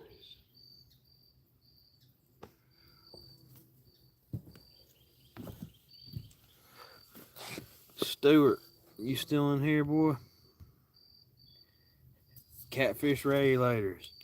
What's up, brother? We ain't got no catfish today, but we got a good crowd in here. I appreciate everybody coming in, goofing off with me. I have high hopes there for a minute. I really thought we had something messing with that one on the right. But thought my flathead might be messing with it a little bit.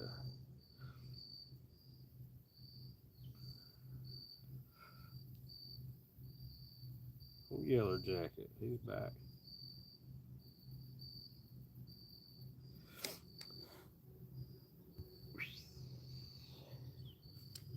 Okay.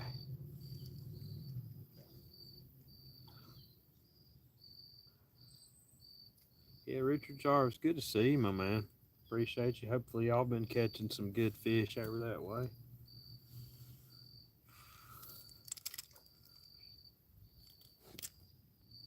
Usually, Jarvis, I may be mistaken. Y'all usually you fish for carp most of the time, or what, brother? I should know by now.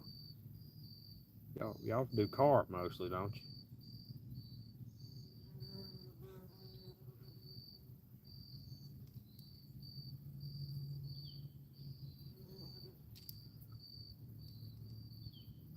Oh yeah, brother.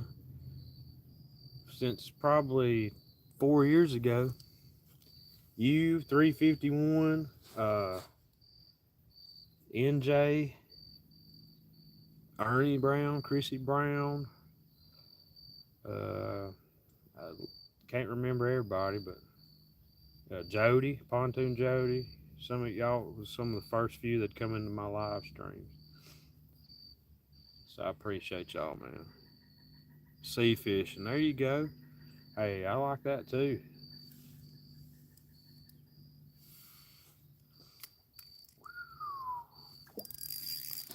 Oh, that was good brim. Whatever that was, good little. That's probably a shell cracker. Yeah, I like sea fishing too. Yeah, Mad Cat's Midnight. I like Mad Cat's rods. My wife's got two of them. Man, I've got one. Or yeah, that's Mad Cat. They're heavy built. I got a Mad Cat's, Uncle Lou, and two Muddy River. And I said, if I go through them in my lifetime, something's wrong.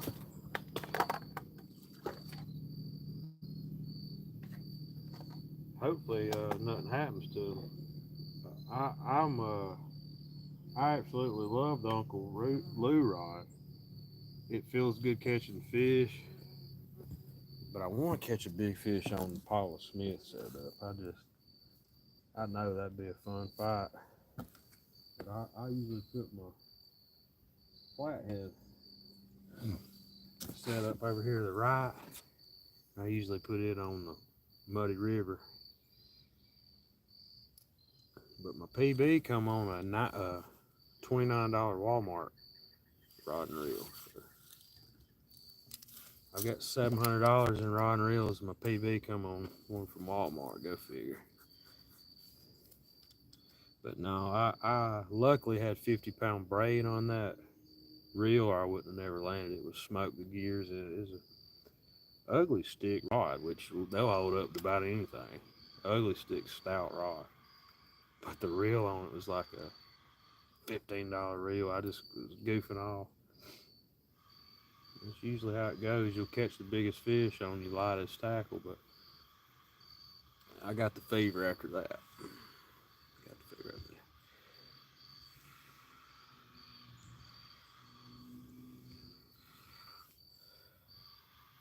Yes, sir. Cold Creek, Paul Smith's Muddy River rod.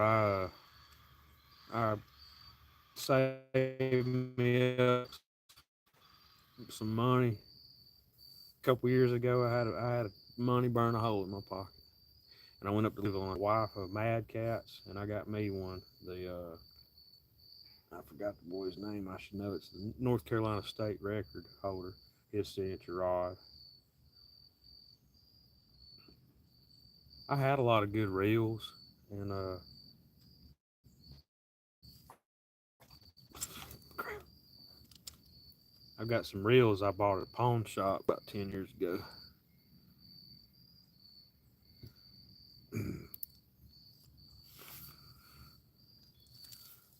You said, how did I get a Scottish YouTuber to moderate for me? I don't know. Really, I barely know what I'm doing. Now he just said he didn't want to be a moderator. Stuart said he did. I think he said he didn't want to, or no, he said he wanted to. I can't remember. But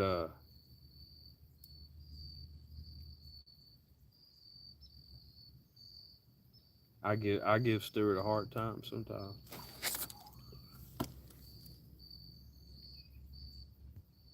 Yeah, your gear. I mean, gear.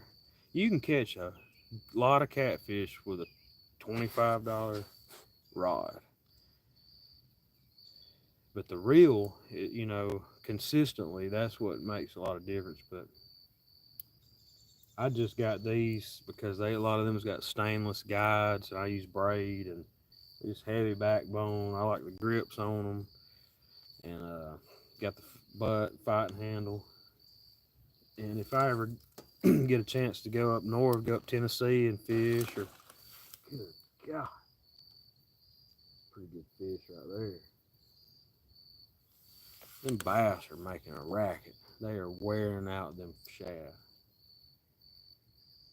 But if I ever get a chance to go fishing for some big cats or something on a boat, I wanted to have me some good rod and reels. And I said, if I don't get them now, I'll end up blowing the money on something else. So, like I said, I just kind of went all out that year. Bought me about 5 rods, and ooh, that's a good hit right there. That's a good hit. Come on, baby.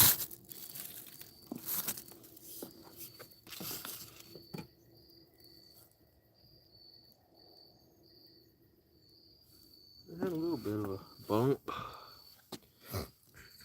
Yeah, I like the Muddy River rods because they're heavy, but they're sensitive rods. If something taps it, you can see it, and that's kind of how that Uncle Lou is. I like it. Uncle Lou rod is real solid, and that thing glows like wildfire. What we got? Message is hell for review. Please don't get too. Oh, thank you, brother. I appreciate it.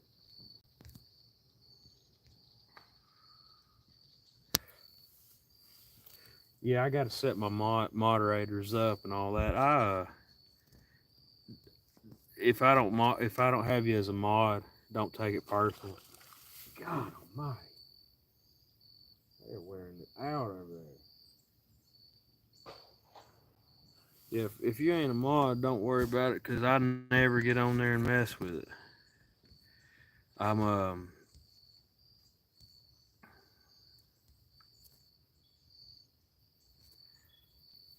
I'm not a real tech savvy dude. Like I said, I just do enough to get by. I got a smartphone and it's smarter than me.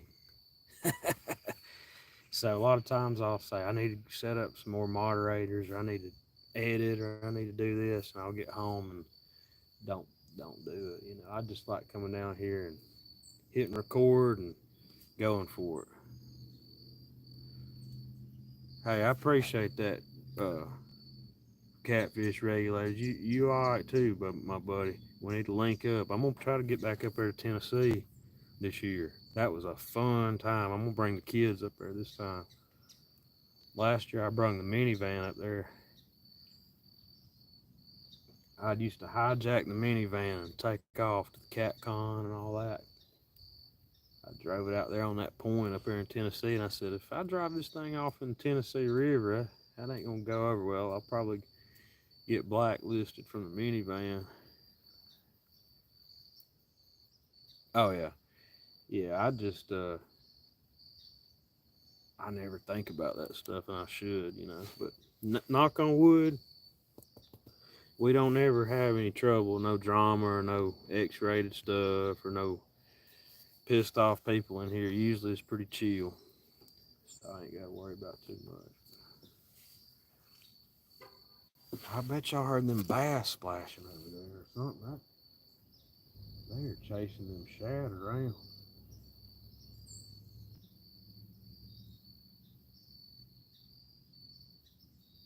I don't even know if that's shad. I don't know what that is.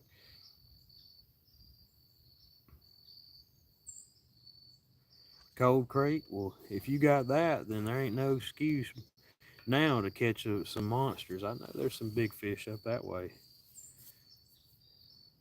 Orange Crush or Orange Signature, 3 man cast. Paul Boyd's a good old boy too. I've been knowing him, or I never met Paul, but I used to talk to him back before I was 205. I used to be my handle on here used to be Dagabound back in the day, and I remember Paul Boyd from way back when. Like I said, we didn't have Wi-Fi for about the first 4 years I lived up there.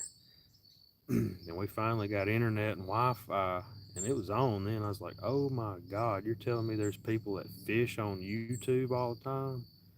Oh my God, I'm hooked. I started watching old Chunky back when he started, before he got famous, and started watching Lyle and Mark. And I'll be real with you, I'll be honest with you.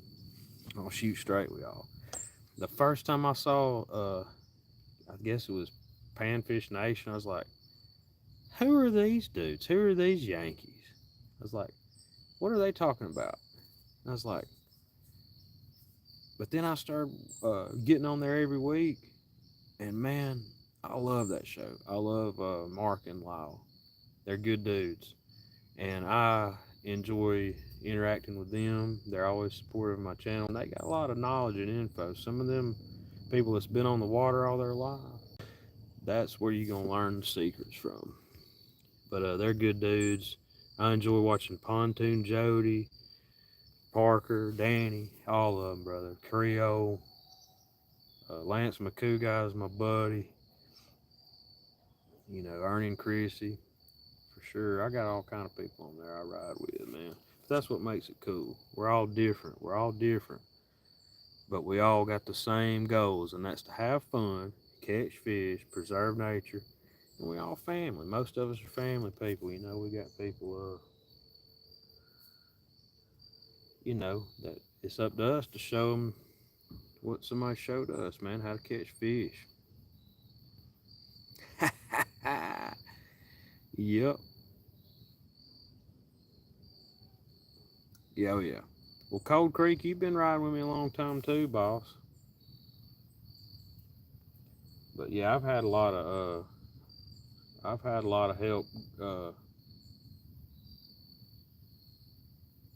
with the support, man, with subscribers and stuff. But I'm not looking for 1 million subscribers. I don't care to get monetized. I really don't. I don't care. I just always like documenting nature and documenting stuff. And a lot of times I say, man, I wish I had a video of this. When I was younger, I was like, dude, that was amazing. I wish I had a camera to capture this moment or whatever. And now we do. We got everything and that is a double-edged sword, because a lot of times we'll just like, I know I'll be guilty of it. Well, I should go fishing today, but I just am gonna watch somebody else fish because I know I ain't gonna catch none. But no, YouTube's a great platform for what the fishing community used it for. We promote sportsmanship. We support not wasting fish and just butchering fish and for no reason. We are conservationists in a way. Now, I'll be the first one to tell you, I'll fry up any fish. I'll catch a fish and fry it up or grill it fast, so fast it'll make your head spin. But the days of me catching 10, 15, 20 pound blue cats and taking them home and butchering them are over.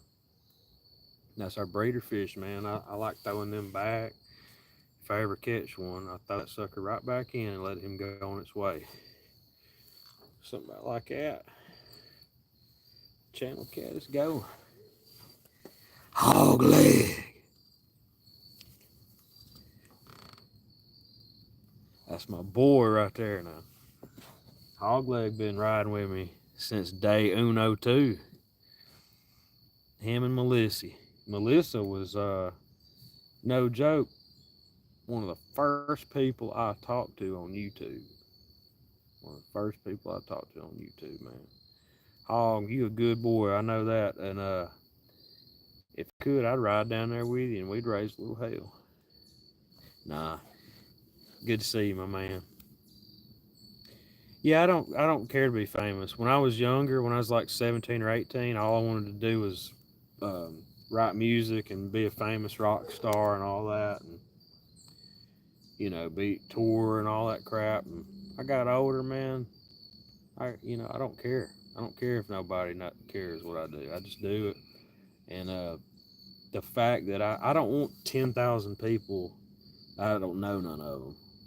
I like having a lot of cool people that are interested in it and respect it. So that's what I dig, man. I'm not. I enjoy it if I see I've got 100 new subscribers. Hey, that's cool. You'd be crazy if you didn't. But uh, I just like interacting with people. Every weekend there's a tournament. Every week there's some kind of cool show going on. If it's crappy weather at my house, I can put it on the TV. And you got people fishing. And then if you got people that's down, need some help, we got people that's gonna pitch in, even a few bucks a piece. You got 600, 500 people throw in a few bucks. It's gonna make a difference, man.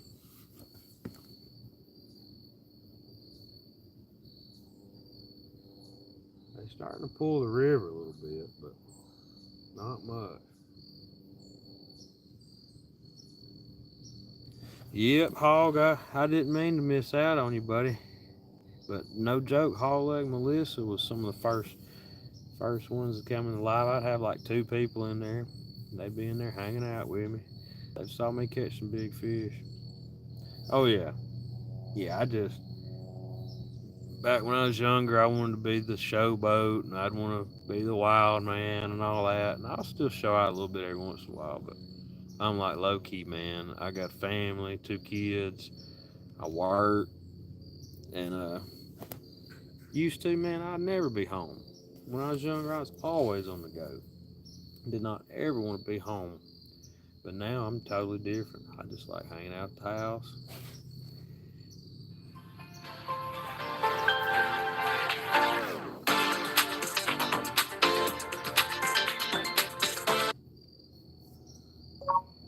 Just hanging out at the house a lot of times. But I still get wild at the house. I'll crank up the axe, crank up the drums. If I got a buddy or two come over and play some music or whatever, I still like to have a good time. But I don't care nothing about being famous or making tons of money. You know, don't matter. Now, if somebody says, "Hey, I'll sponsor you," I'll give you $100 for every sunfish you catch. I might not say no to that.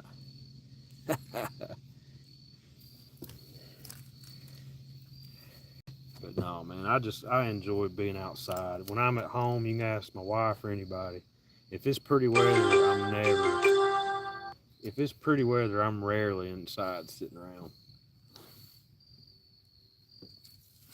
I like being outside, man, fresh air.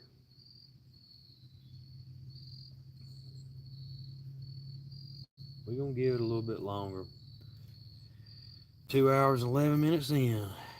No takedowns. A couple little nibbles, but nothing major. Been pretty slow today. It's okay though.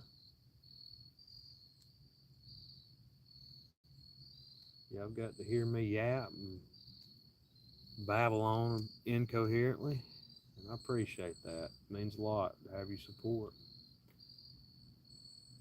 Yeah, I like watching people fish and all that stuff. I even like watching y'all play them old trucking games and Troy and them. I enjoy it. I respect that, man. If you take your time and put your time into it, I respect that. if you get on TikTok and get 1 million views for something random you did, hey, that's cool, whatever. But you know, I got on TikTok about 6 or 8 years ago, and I was on there for like a week or two, and I'm like, I said, this ain't really my bag, man. Yeah, Hoggy. Me and my buddy was in a metal band when I was 17, 18. We wrote music all when we were teenagers. We played a few local shows and stuff. We played heavy metal back before it was, well, it was cool in the 80s, and then in the 2000s it wasn't that cool, but we kind of came around right in the resurgence. But dude, I was a wild man back then. I was crazy. I was just a kid, didn't know what I was into. But then we kept writing music, and then like I told him earlier, my buddy Chase, he could play the crap out of guitar. He could shred. He was kind of like a virtuoso or whatever. And he ended up passing away about 15 years ago, and that's when I kind of learned how to play the guitar, tried to learn how to. But yeah, I play a little drums, play a little bass, do a little vocals. I can mess around on guitar. I can play a little few riffs, but I can't really shred out. I'm pretty much a percussionist, drummer at heart. But yeah, buddy, Jarvis, I thank you, my man. I appreciate you. Well, here you go, Jarvis. Here you go. You can take that sunfish with you on your way out. That's a good one. All right, cheers, Richard. I appreciate you coming in. Now, if I was going to stay down here a while, that would be the bait to have. But I probably ain't going to be down here a whole lot longer, and they ain't biting. So, out of respect for the species, I'm throwing him back.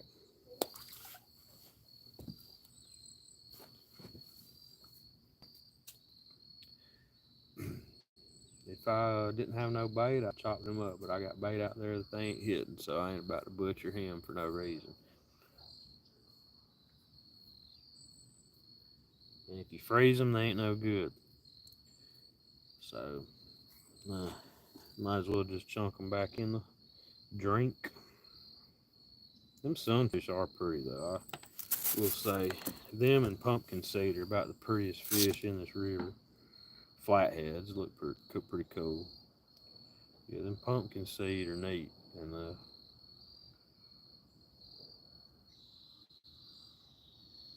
yeah, there you go, Jars. I appreciate you coming in, my brother. Good luck when you go out on the big water. We're gonna get out of here in a little bit. I gotta get home probably around 7 or so. And put up the ducks and all that good stuff. If I didn't have to work tomorrow and the fish were biting, I'd stay down here all night. But when I've been down here 2.5 hours and ain't got a bite, I don't get disheartened. I just uh, don't want to beat a dead horse. If we was down here camping, hanging out, I'd leave these rods out here all night, or till I went to sleep. But we're gonna have to ease on back here in a little bit.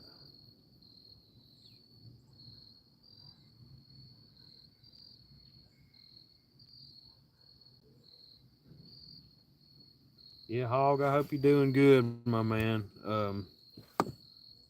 Miss seeing you in the morning every morning, but I know you're doing okay. That's a lot of work, them shows and stuff, and I'm just glad that you're happy and doing good, my man. And don't be a stranger.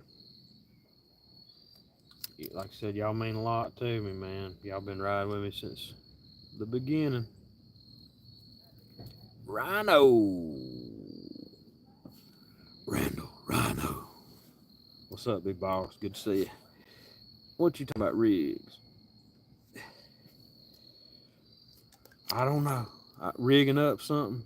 I was rigging up this phone stand earlier. I got it rigged up.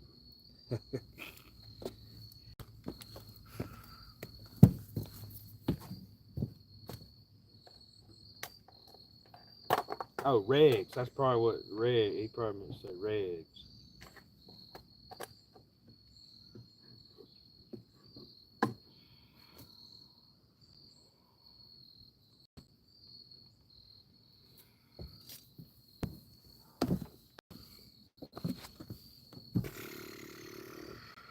I was going to catch a big old shell cracker for fun. Got to go deep for them. Rhino, Randy, good to see you, my man. We gonna get a little bit longer. I ain't getting no bites. Haven't got a solid takedown in 2 hours. So they probably went nocturnal on us about midnight. They'd come on in like wildfire, I bet. But water's dead still. And that's my excuse. Water's dead still. That's what I always blame it on. I try not to blame it on that too much, but I just have better luck when there's current.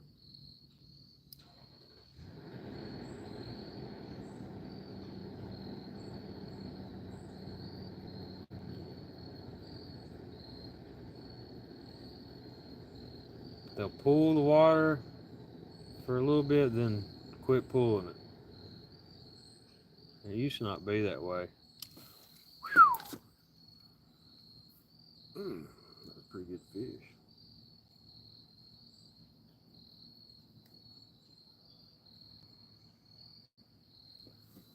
Pretty good brim there.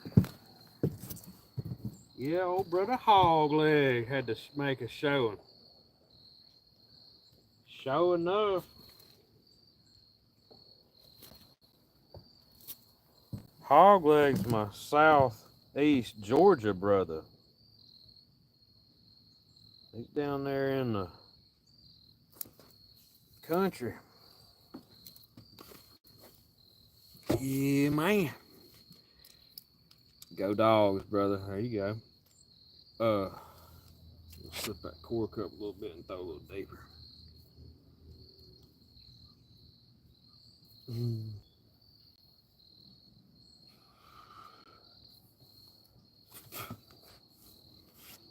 Yeah, man.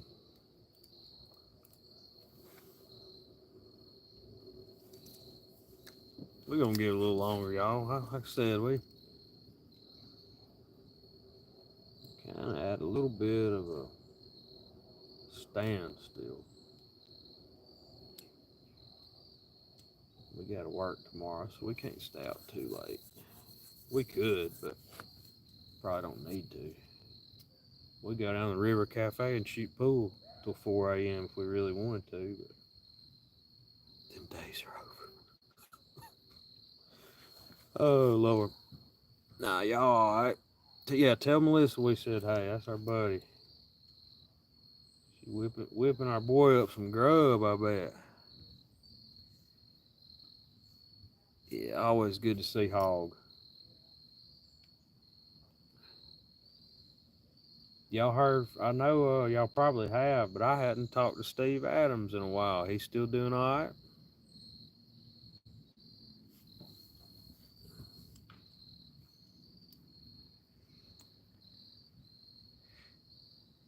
Oh, now, John, you can't be talking about my girl now.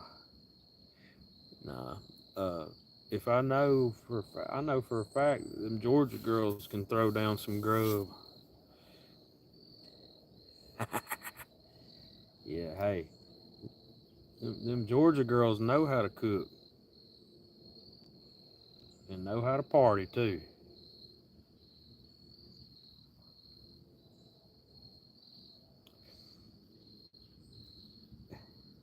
I say that stuff to my wife all the time. She's put up with me for 9 years, though, so I figure she won't ditch me. Yesterday was our 9-year anniversary, so I was like, I kind of felt sorry for her in a way, you know what I mean? She's been raising 3 kids for, golly, she's been raising pretty much 3 kids. And man, the other night, my 5-year-old was in there playing, painting. I made a goofy face and stuff, and she said, "Daddy, you're just a man-sized boy." I couldn't argue with that, but I don't know where she heard that or come up with that, but I couldn't argue with it.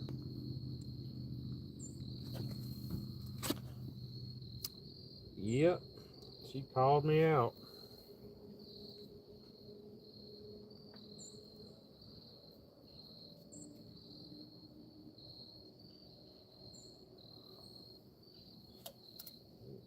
Uh oh, what do we got here?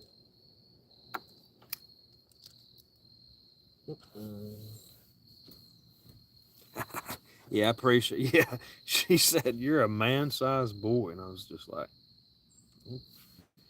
okay. And then my wife said man-child. I guess whatever to categorize me is to negate me. No, they're speaking the truth on that one. I like to play. I like to goof off when it's time to take it serious, but I'm not serious all the time. There's a lot of times I'm ready to play. Yeah, we're gonna piddle around a few more casts, and we're gonna start thinking about taking this circus back north.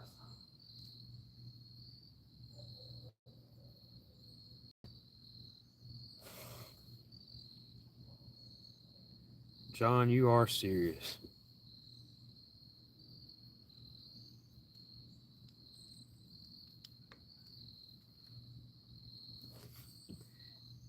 Are you serious, man?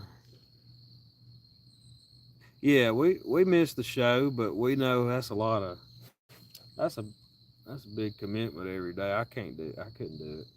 A lot of mornings I'll be like, I'm gonna jump on there and uh jump in the stream, and I'm like, man, I can't even think straight right now. So I know, man, it's a big commitment. But we do always appreciate you, Hogleg. You're a great dude, likable dude, and we love you, man. We do, we really do. Everybody in the community just always enjoy hanging out with you, my buddy. Hopefully, y'all make it up to Gathering this year. I know that's a long haul. We need to get something down that way. But yeah, man, I'd like to get to hang out with everybody. River Rat, there he is. Hey, River Rat, we appreciate you, man. You're a great dude. Ain't no problem. That's the least we can do, my brother. You just take it easy. Don't worry about nothing. Chill out, rest, take your time.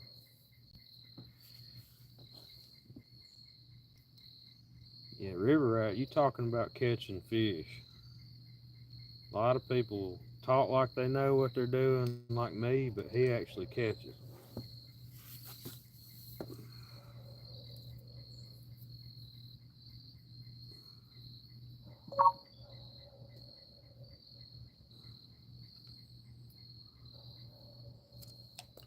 I'm gonna start easing around and slowly putting up a little gear.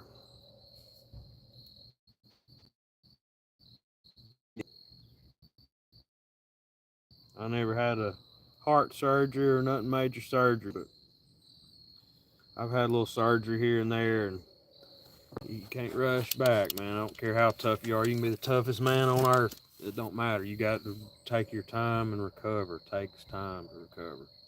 You ain't proving nothing to nobody by trying to rush back into it. Oh, sweet. Well, she'll put them to good use, John. River Rat, brother, we thinking and praying about you, my man. I appreciate you coming in live. We hadn't got no bites for real. We had a couple little pecks, but got good bait out there. They just ain't running right now. So we're gonna probably head back to the house and do a few little chores and take it easy. We love you too, man. Appreciate you. I mean it. I mean, you all right, Ernest? Good old boy right there.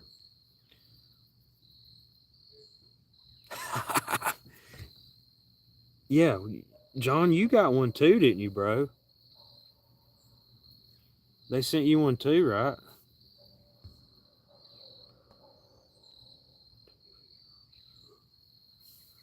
Okay, okay. Just making sure.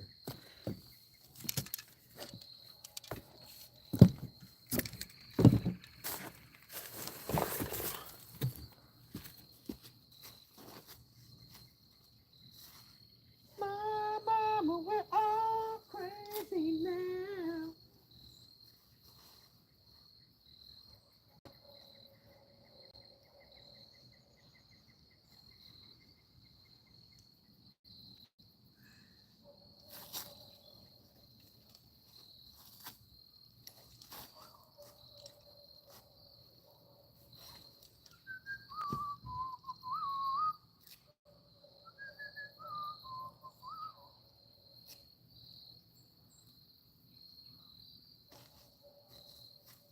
All right.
Hey, I told y'all.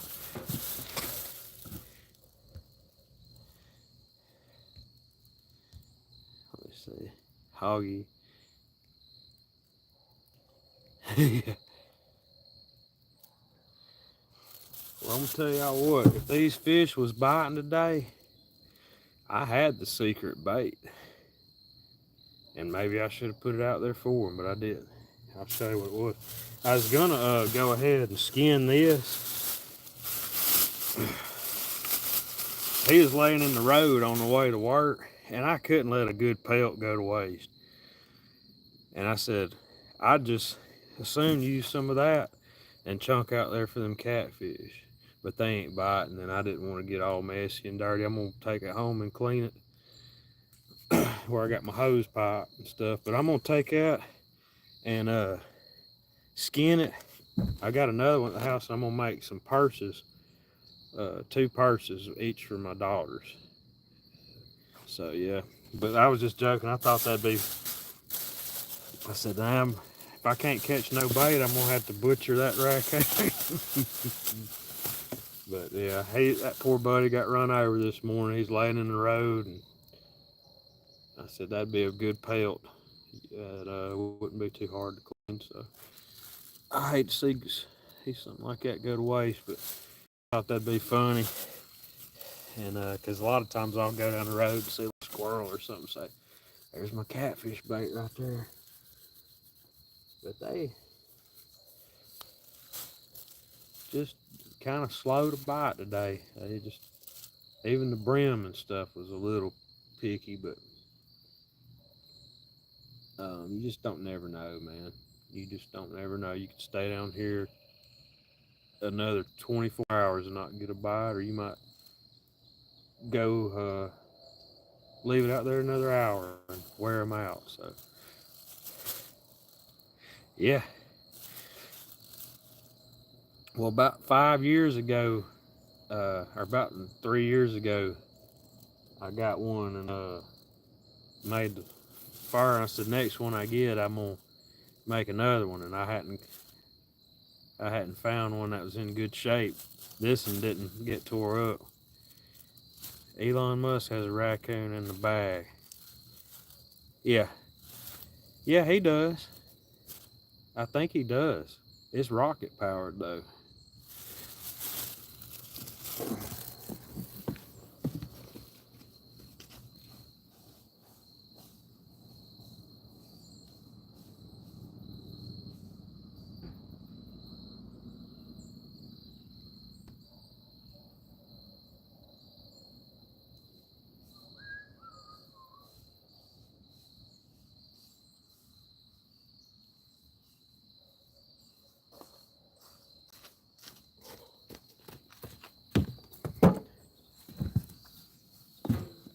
Put this net back over here. Take that net and lock it up there, and maybe the fish will start biting. We have to get to see Elon, spend that money all the time. Yep. Hey, I tell y'all, man. Like I said, I'm smart in a lot of ways, but dumb in a lot of ways too. I'll just be honest with you. Let's just shoot straight with each other. The other day when I saw that rocket come down and go back into the dock and them arms closed on it, apparently I've been in a cave for the last 25 years. I thought that was in reverse filming. I thought that was in reverse. And Garrett was like, nah, boss, that thing lands itself. Mind blown. You got to be a genius to come up with something like that. Yeah, yeah, that's crazy. Crazy, brother. Yeah, he's all right. But we got some people, I ain't going to get political, but we got people that actually want to do good for each other. And I'm glad he's part of the mix because he's seems like a good, smart guy, good humanitarian. But yeah, I like old Elon. He's all right. What we got? Okay.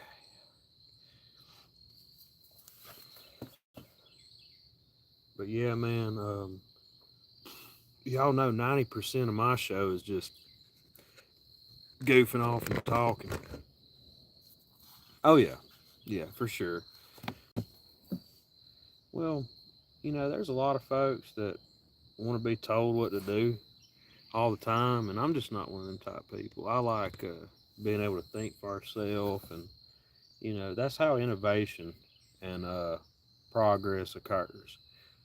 So, but anyways, man, I could literally stay down here all night and fish.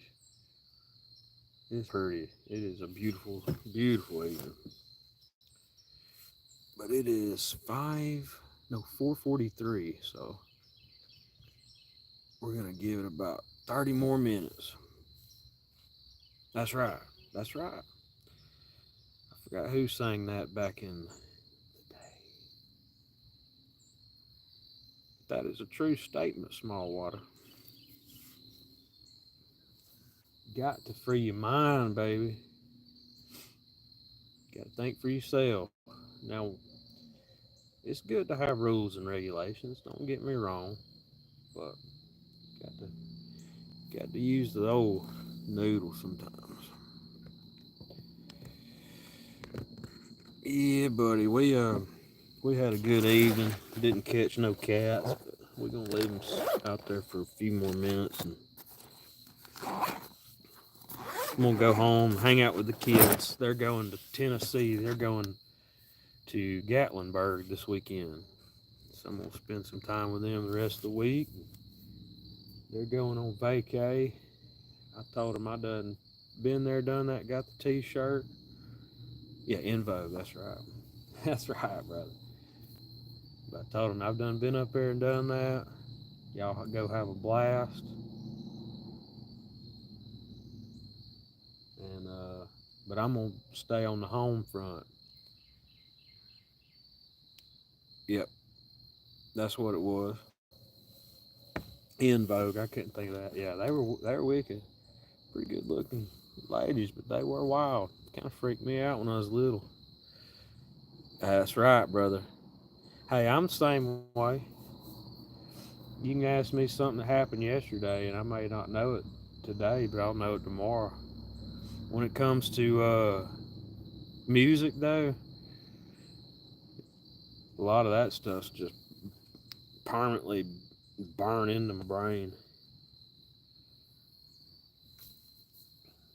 I know a lot of useless information. Let's just go there. Yeah, TLC, I do remember them. In Vogue was a little bit before them. Not much further. They were probably 94. So, oh yeah, that ganja will do it, but you know, who cares? As long as you ain't just getting so chiefed you ain't productive. If you wanna, if you wanna grow a couple plants and roll your own, who cares? That's the way I look at it. You just gotta know your limits. That's with anything.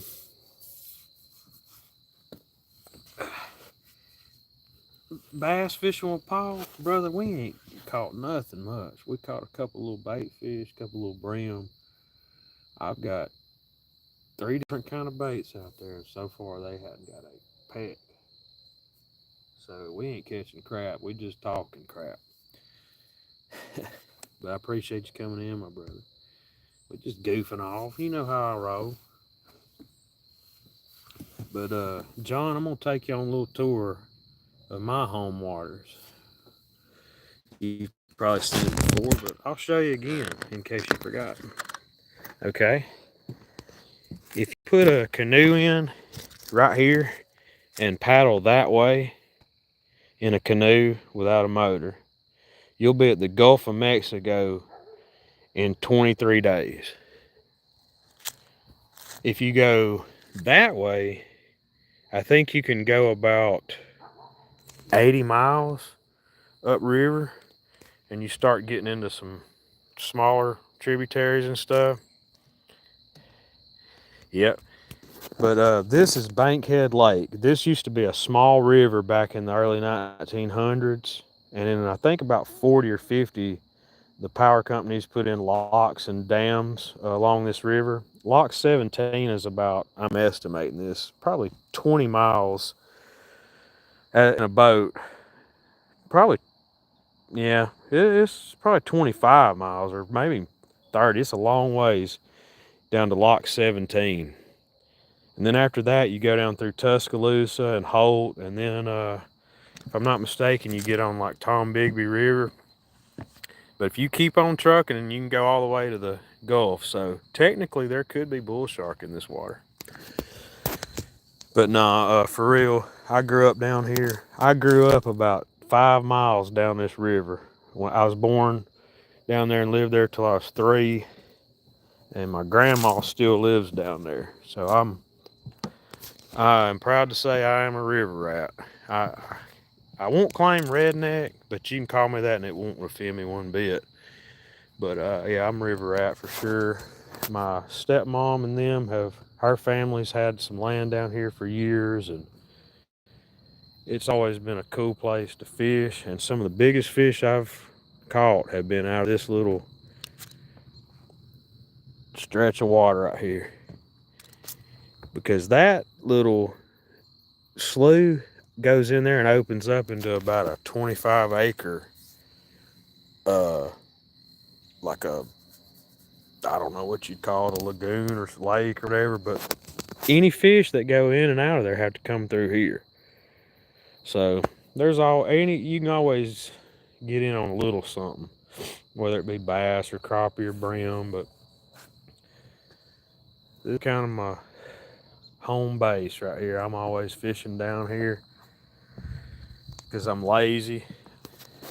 I don't want to go crawl down a bunch of rocks and mud and stuff when I can come down here, like I said. Plus, I got an internet connection. Yep, it's a nice spot, man. Like I said, we're lucky to have a good place on the river. Nowadays, you can't. If you want to try to rent a place on the water, it ain't like it used to be. Back when I was a kid, you could rent a house on the river for $50 a month, a cabin, and or less. But now these little places like this, people kind of, it's like anything. Any good thing gets more and more popular, and now it's hard to find a spot on the river for cheap. Yeah, it is a mirror, bro. That water's still, Paul.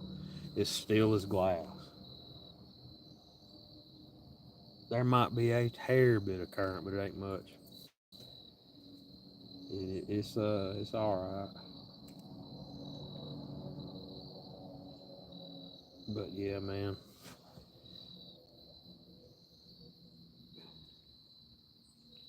Yep, NC boy, North Carolina boy.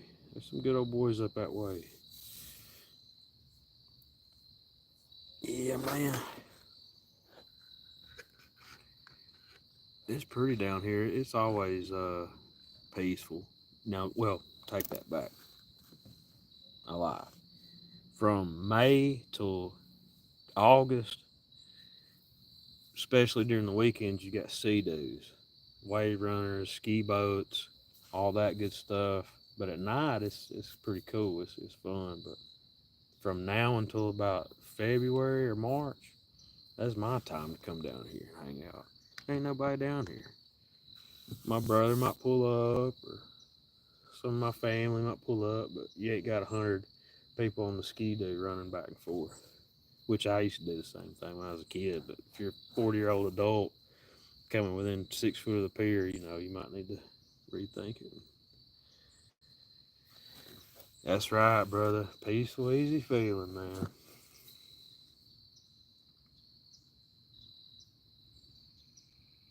But I'll say this, and I mean this. I mean this.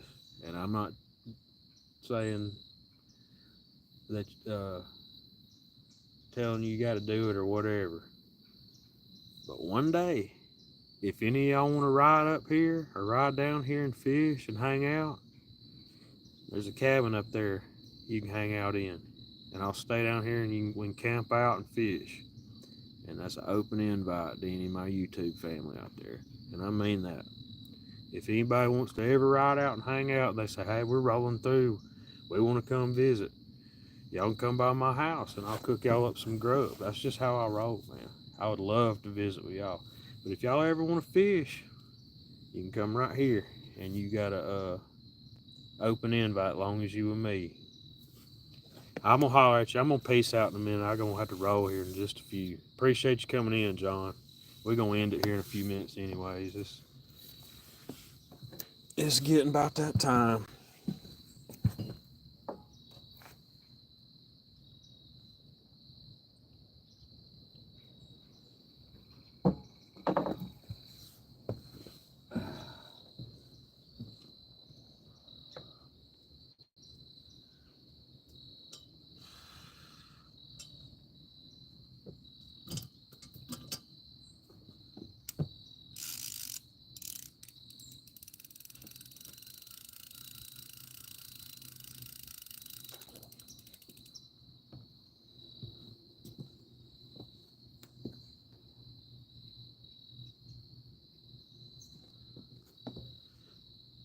No bait. Probably why they weren't hitting that one. Or they did hit it. Fishing on credit. I had that old chicken on there, I think. That junk was gonna stay on there no way. No, it's that brim. That's that body piece of that brim.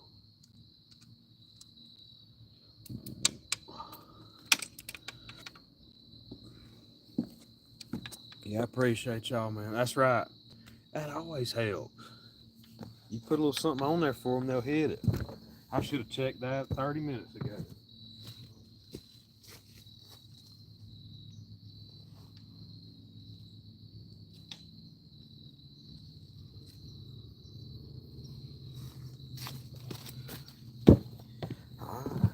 Check this now. If this ain't got no bait on it, y'all can laugh at me all you want.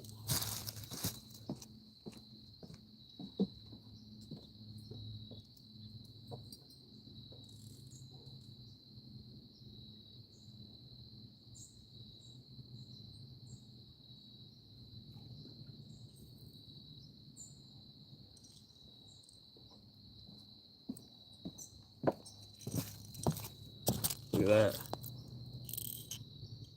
No, nothing. Should have checked it. Should have checked the bait.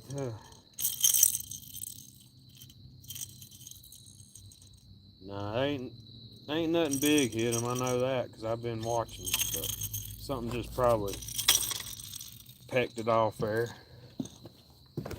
Wasn't nothing no size probably.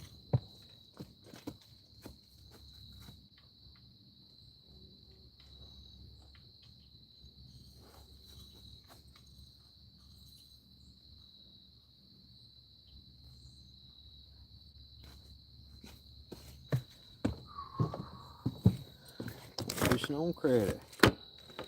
That's right, brother. You gotta. I don't know. Usually, if I see a little something messing with it, I'll check them. But I should have checked that in every 30 minutes. A lot of times I'll check them about every hour, but I hadn't seen no motion on that. But we're gonna have to reel this one up too, I reckon. I had big dreams for this rig. I had some big dreams, but we'll get them next time. There's always another time, another opportunity to get a big one. Today just wasn't our day. I had cut bluegill on that middle rod. Then I had some old chicken on that one. That's kind of a backup bait. And I got a spot tail minnow on this one. Live bait, but it hadn't got messed with much. One little thing hit it earlier, so we'll see. He might have took the bait off of it then. I wouldn't have thought it ripped it off, but never know.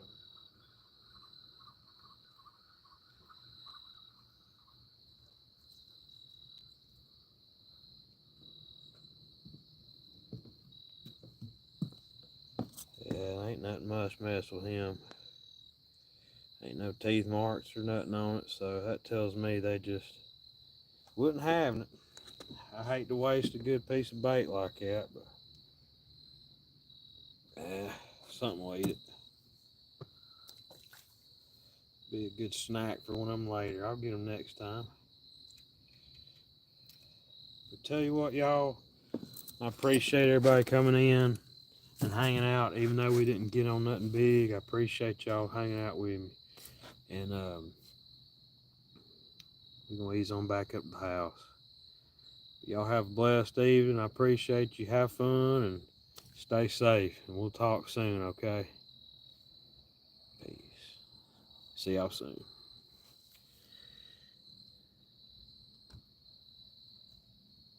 Appreciate you, 351. Appreciate you, bro. It means a lot, man. Thank y'all. Yeah, we're going to ease on back to the house, Hog. Y'all take it easy, my man. Great seeing you. Tell Lucy we said hey. All right, buddy. Take it easy. Y'all holler at me. We'll talk soon.